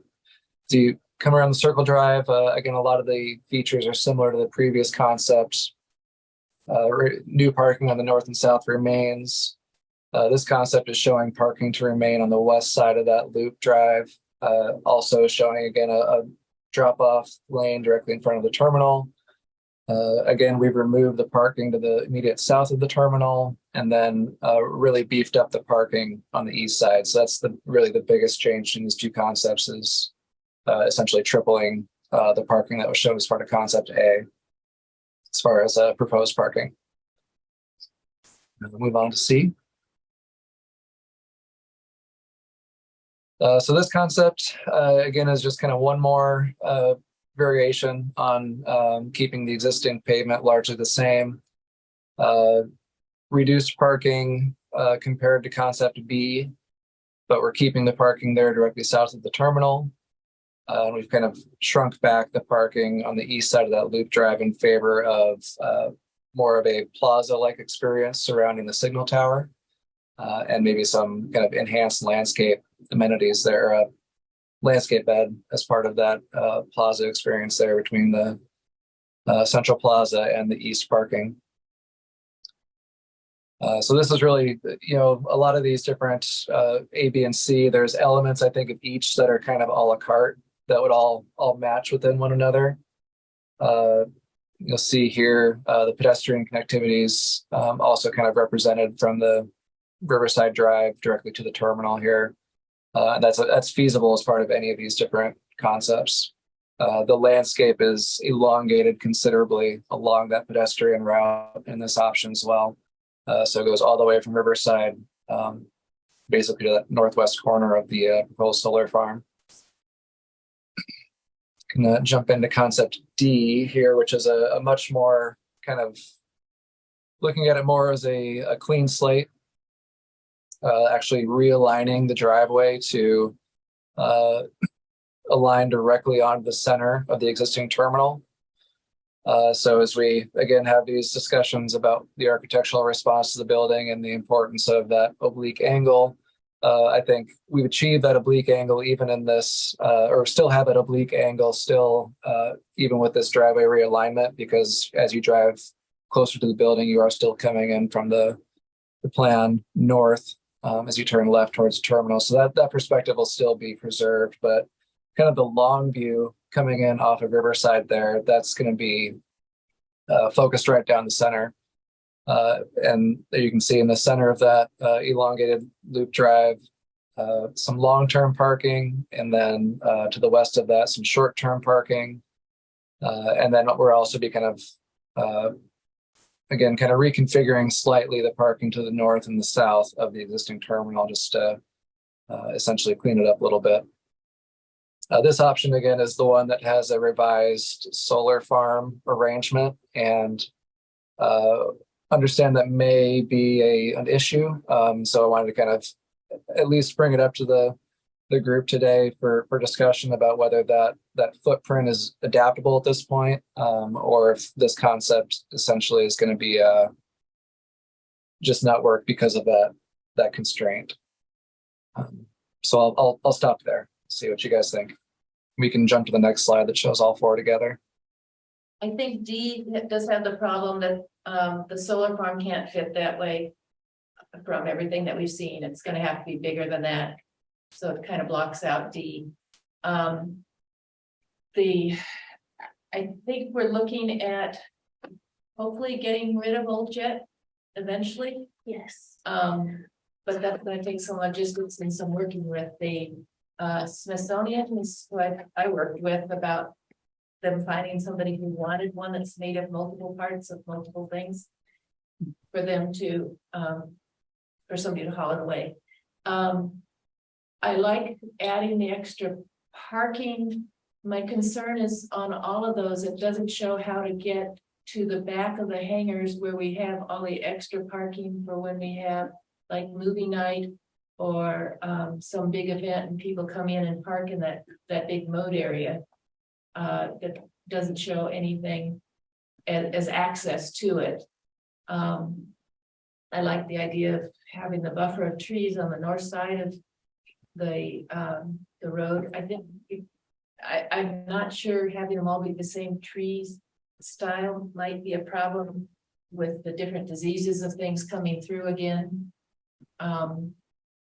I like the idea of more parking to the east of the tower thing, adding a lot of space right there. Anyway, those are some of my, the drop-off idea, it's kind of a nice idea, but I think we still need all the extra parking that's around there. I'm not sure that.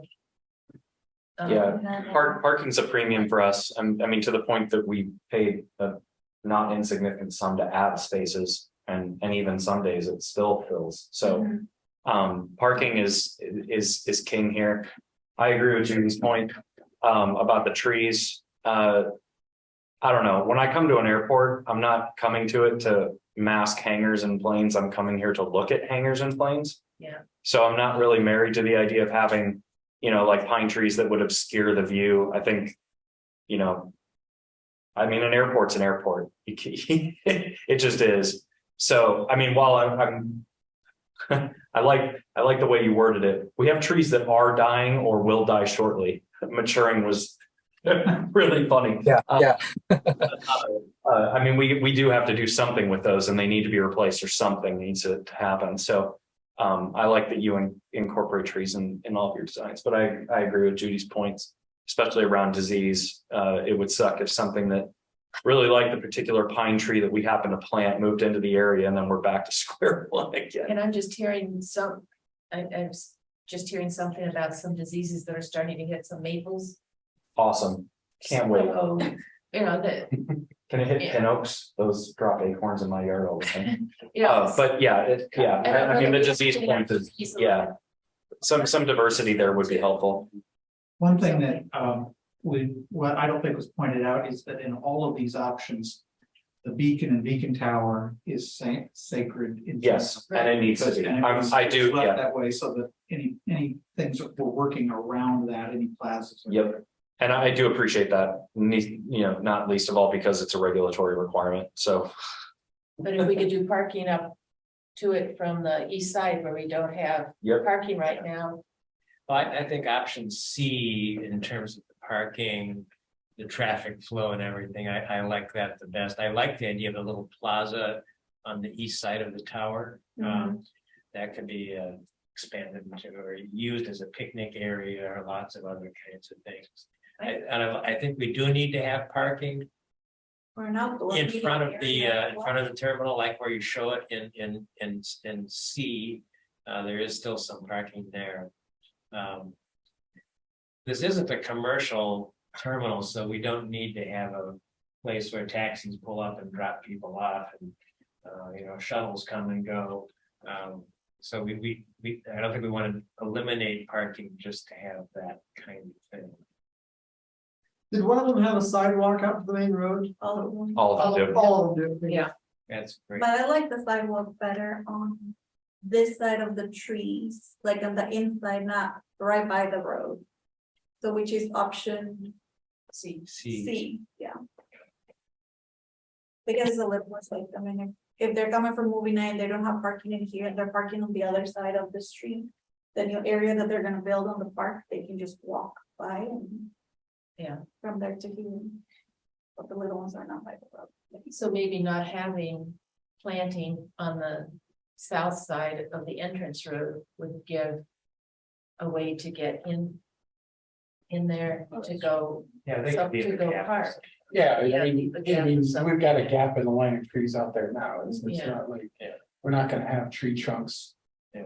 Making a fence, so you gotta have room for anything to grow and expand on its own, so. They can be strategically planted like they are kind of now, so you can have access to the gate over there. What is the pink area represent? Other than the beacon, is that like we're gonna put cement on it, or we're taking the grass away, or? You're talking about like this area up Yeah. here. On B and C. Yeah, that's where the beacon tower I know, is. but what it, on the floor, what is that pink represent? Is that gonna be still Grass. grass, or are we doing something more? Something, A decorative hardscape there, so either brick pavers or concrete.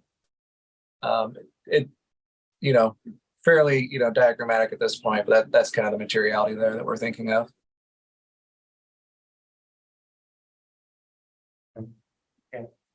Can I'm sorry, can I ask a question? And I'm sorry if I missed this at some point. Where is the hangar murals? Are they on the facing sides of these? So it's the north side hangar that's closest to the road there. The mouse was just over it.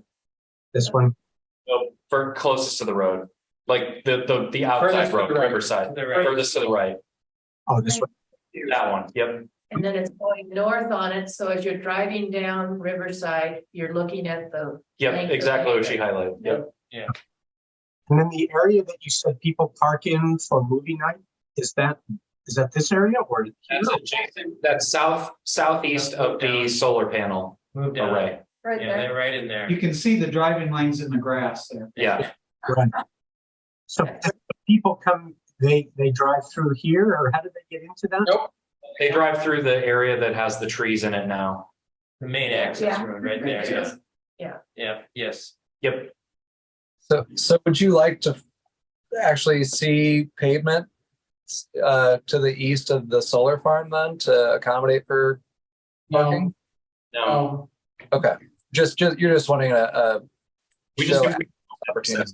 make sure the landscaping accounts for a gap that cars can get in and out It's of. just a few days a year that happens. And paved or gravel entrance would be kind of nice, because sometimes the grass dries out, but if you start driving 150 cars through there.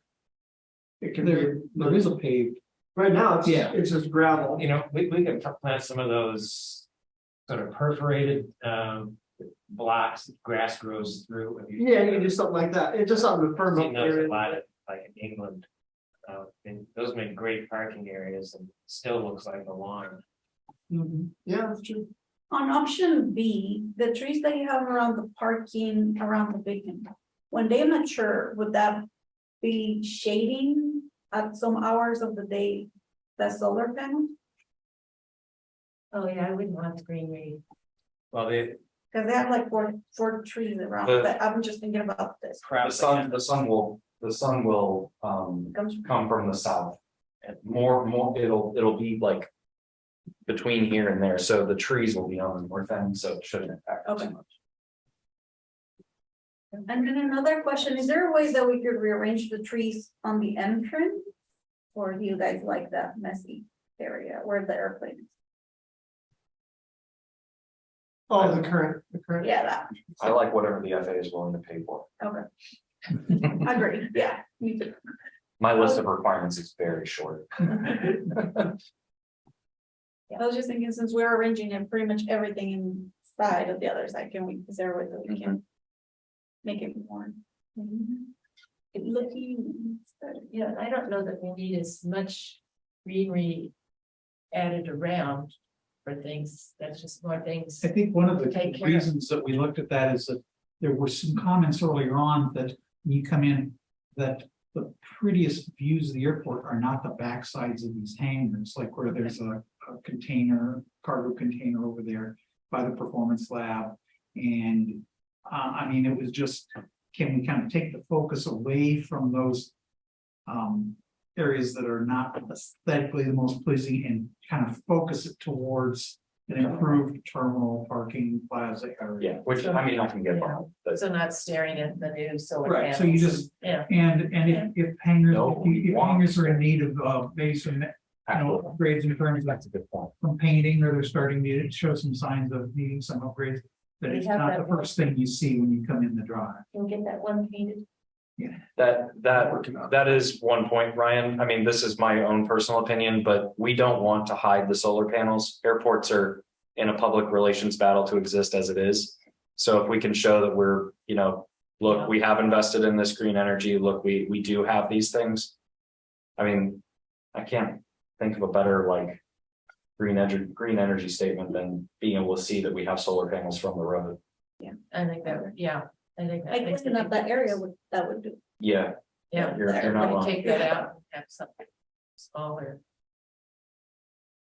Or just- Yeah, I think we can certainly show a concept here that removes those trees. I've got Street View pulled up. I'm sorry, I'm kind of presenting through a different computer, but there in any of these concepts with the drive lane or the trees that show as very kind of much like a visual impediment in plan view, they're all fairly upright branching, and so you can see the terminal from the road, and you'd be able to see those solar panels. I think as part of with maybe some selective removals, but That'd be great. Yeah, just like. yeah, we're not that far off of hiding of exposing those. Yeah. So Is solar there why we didn't make the entrance a little wider? Or the fences now. No, like the main entrance, like the main road into the, none of the options show it to be a little wide. Doesn't need, it's too late. I think especially, I think especially if we have the sidewalk entrance for like bikes and pedestrians, then I don't think we need to make it wider. Yeah. That would That's just, make it like people go faster because. Right. Yeah, Yeah, you're right. good ideas though. Quick question on concept B. The new proposed parking area, the orange. Is that gonna be, if the proposing is like on both sides, like by the beacon and right across? And the road will go in the middle of it? No, the beacon's in the pink part. I understand, I'm talking about that orange area. The road is gonna be both parking areas. the road is the road. Okay, Yep, and the way that would happen is there'd be a single bay of parking you could access directly to the east of the road there. And then to the west, there'd be, it's, not well represented here, but there'd be an island between the road and the first bay of parking to the west. So they'd be two separate spaces with kind of a controlled access into those other two bays of parking there.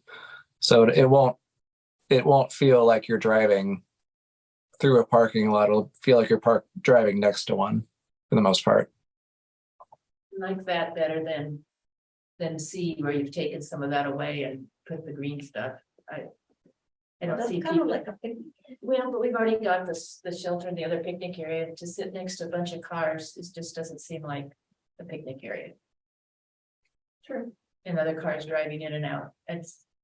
I wasn't thinking about picnic area, but at the university, they're implementing a lot of mental health areas.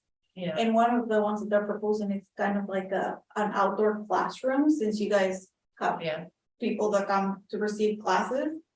Like doing an outdoor one would be kind of like a and that could be benefit. towards the shelter that we already have or some, it just to sit in the middle of all of the parking and people driving around, just doesn't seem like a mental health area.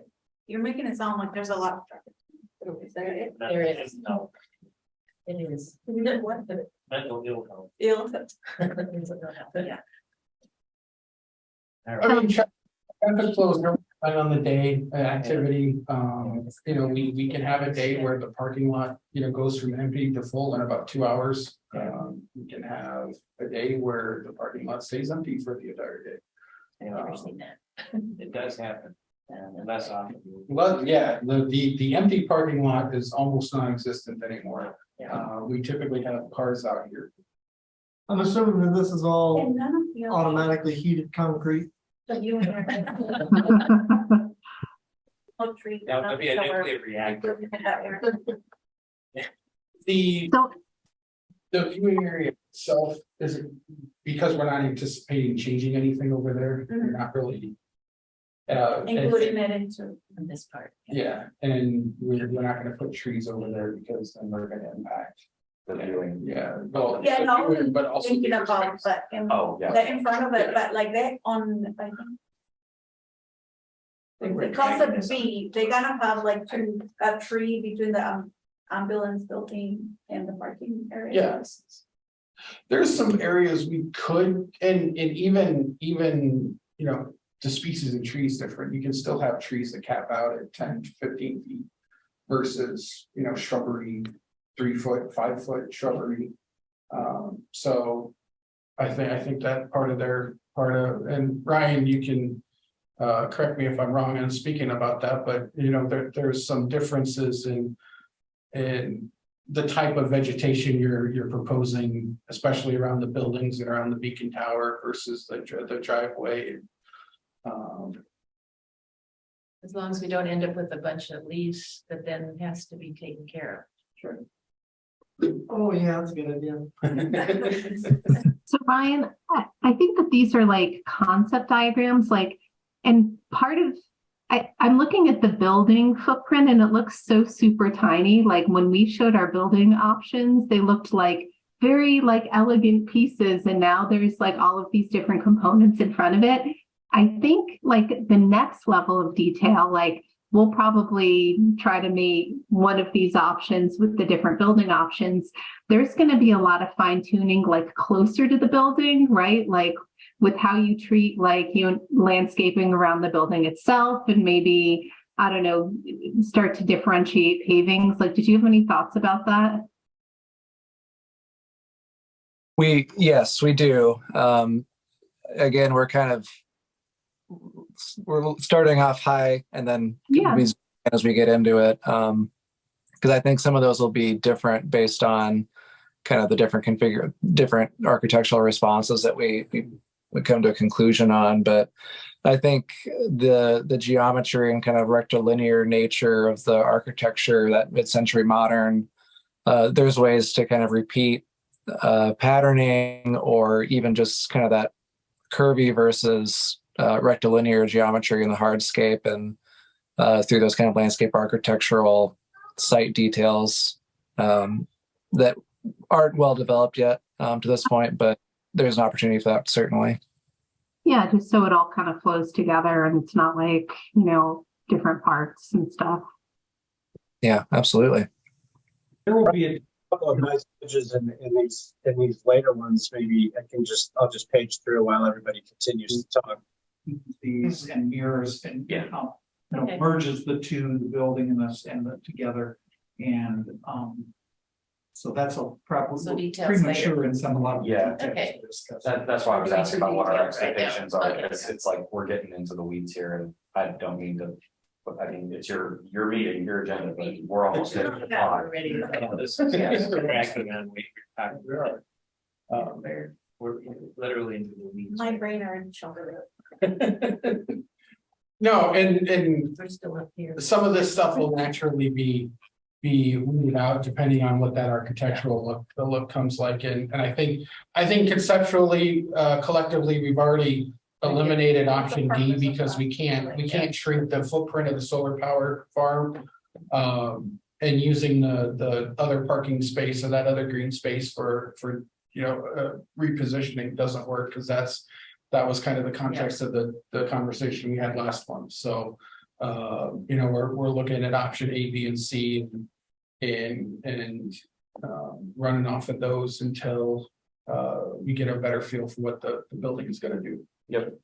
And again, same thing with the building concept. These will be part of our display on Thursday that we'll get just vibe, feel, input on that for folks that stop by. Any other comments, questions? Thank you, everyone that tuned in and are and presented. I appreciate you being available. Just as one little quick final summary, as of this afternoon, we had 44 of the responses of the back. 44 are online and 2 hard copy. So obviously hope everyone here has completed one and submitted it. And if you know anyone, please, we're going to keep pushing it so we can get as many as possible. But for now, at this point, having 44, we were pretty pleased with that kind of response so far. I know Warren did 30. Oh. Yeah. See 30 mentions of a restaurant. Cited from different Yeah. computers. Out on that rush. Yeah. Went to the library. Well, thank you. Thank you. Appreciate it. Thanks, everyone. Thanks, everyone. Okay, so the next item on the agenda, solar power project. Solar power project, I just put the maps back in the package, so everybody has a confirmation of what we're doing and where the locations are and what the layouts are. So those are the two layouts, and then we did flip the setup on the south side, just like was we talked about. So CMT is moving on to the environmental review and putting that stuff together for the FAA. I talked a little bit about phasing. With doing everything, we're looking at about $1 million project. The FAA money is giving us about $300,000 a year. Our third year happens in October, so we'll have collectively we'll have 900,000, but we also are spending 200,000 on the terminal study. So we're going to break this up into two phases, basically. The airport lighting, the north side. Will be phase one. That'll cover the airport lighting at building D. We'll design that for this fall, for bidding this fall, and hopefully construction next year. And then as the last couple of years of FAA money roll in, we'll design, I think the timeline is to design for bid in the fall of 2024. And then construction in 2025. So It's gonna be more expensive to slow down. it's possible, but it's just something. We don't, yeah, we can't pre-spend the money, unfortunately. Yeah. Okay. FAA grants or DOT grants. We have, I know we have one bid. I didn't see any more for the terminal building improvements. Yeah, we calling and not getting called back, and people were saying, we can't do that type of thing. We did have one that came out, looked at the project and submitted a quote. No, go ahead, Mike, I'm sorry.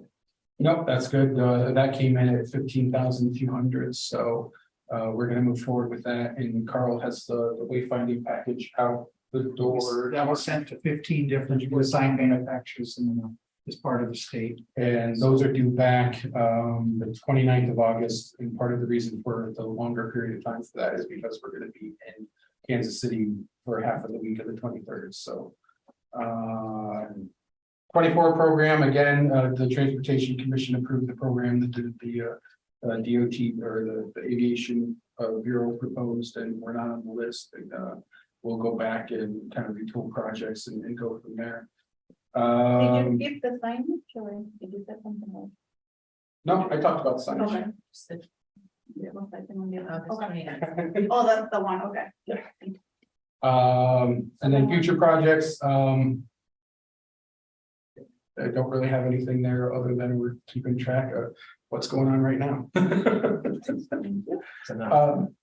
It is enough.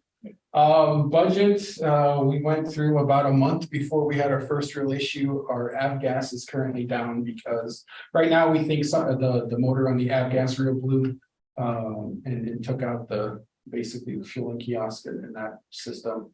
So they're running it through the whole thing. Well, the credit card reader works, but the dispenser is not getting power. It's throwing breakers. And the running theory is when somebody reeled up the hose, they had the switch still activated, so the motor broke itself out, and that kind of kills the whole thing. Yeah, so it's this is why we can't. This is why. So that we've got people checking it out, and we'll get that back up and running as soon as we can.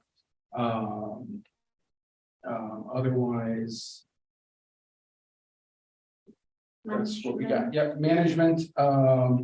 We talked about the update last month about the fuel storage fees.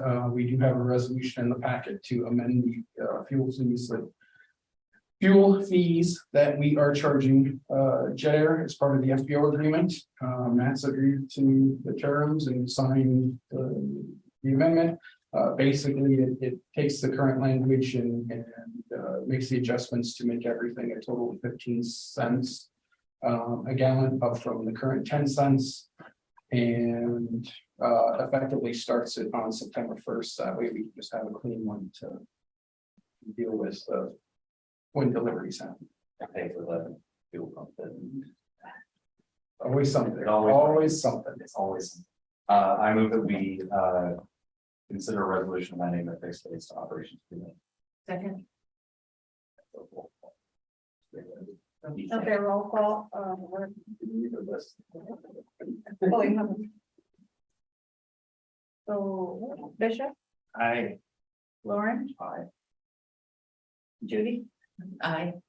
and Store is not here, so Orozco, aye.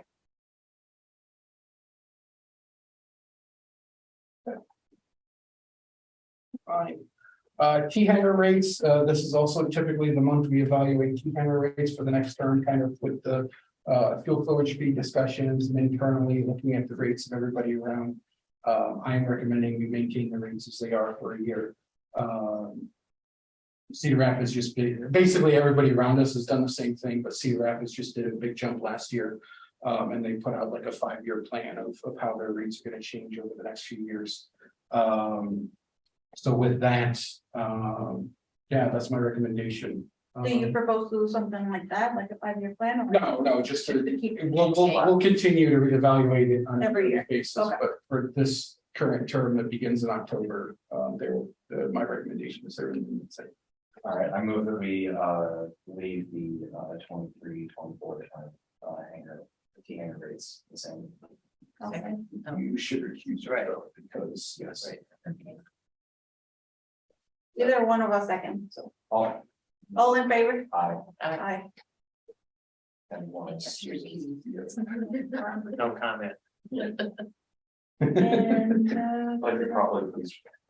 and then event, Events, I don't think the events list has changed. We'll have the next big event is Climate Festival. No, the Pancake Breakfast, and at the same time we'll be doing the Autocross Club is doing a race. So it'll be a fun weekend of activity.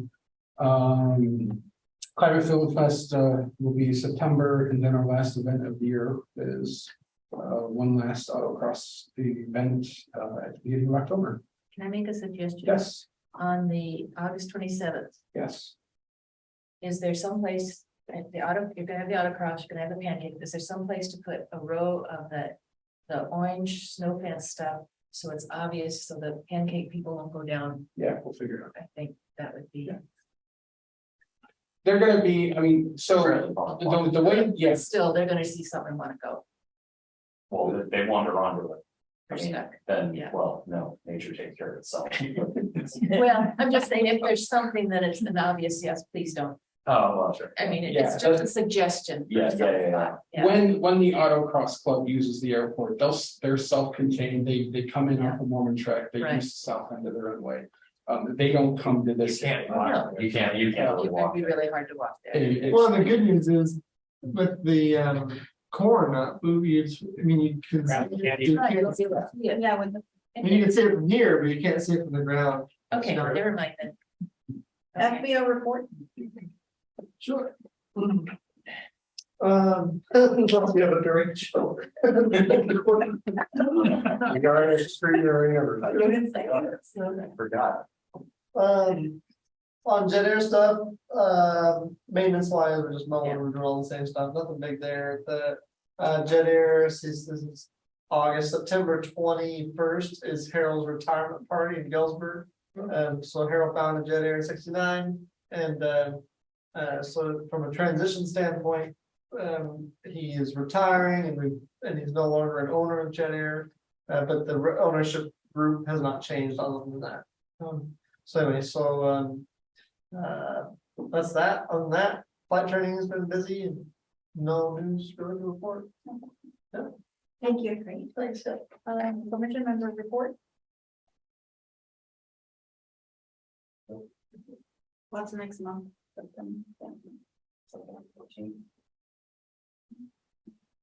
I'm familiar. You want your staff report for you, looking up. Yeah, go ahead. Staff report. August 23rd, 24th, and 25th, I'll be out of the office of Kansas City FAA Central Region Conference. Outside of that, I don't think I have any others scheduled. 24, 20. 23, 24, and 25. No. I'll leave the afternoon of the 23rd. The conference itself is meeting the 24th with a little bit of spillover on the 23rd, which I'll come back up.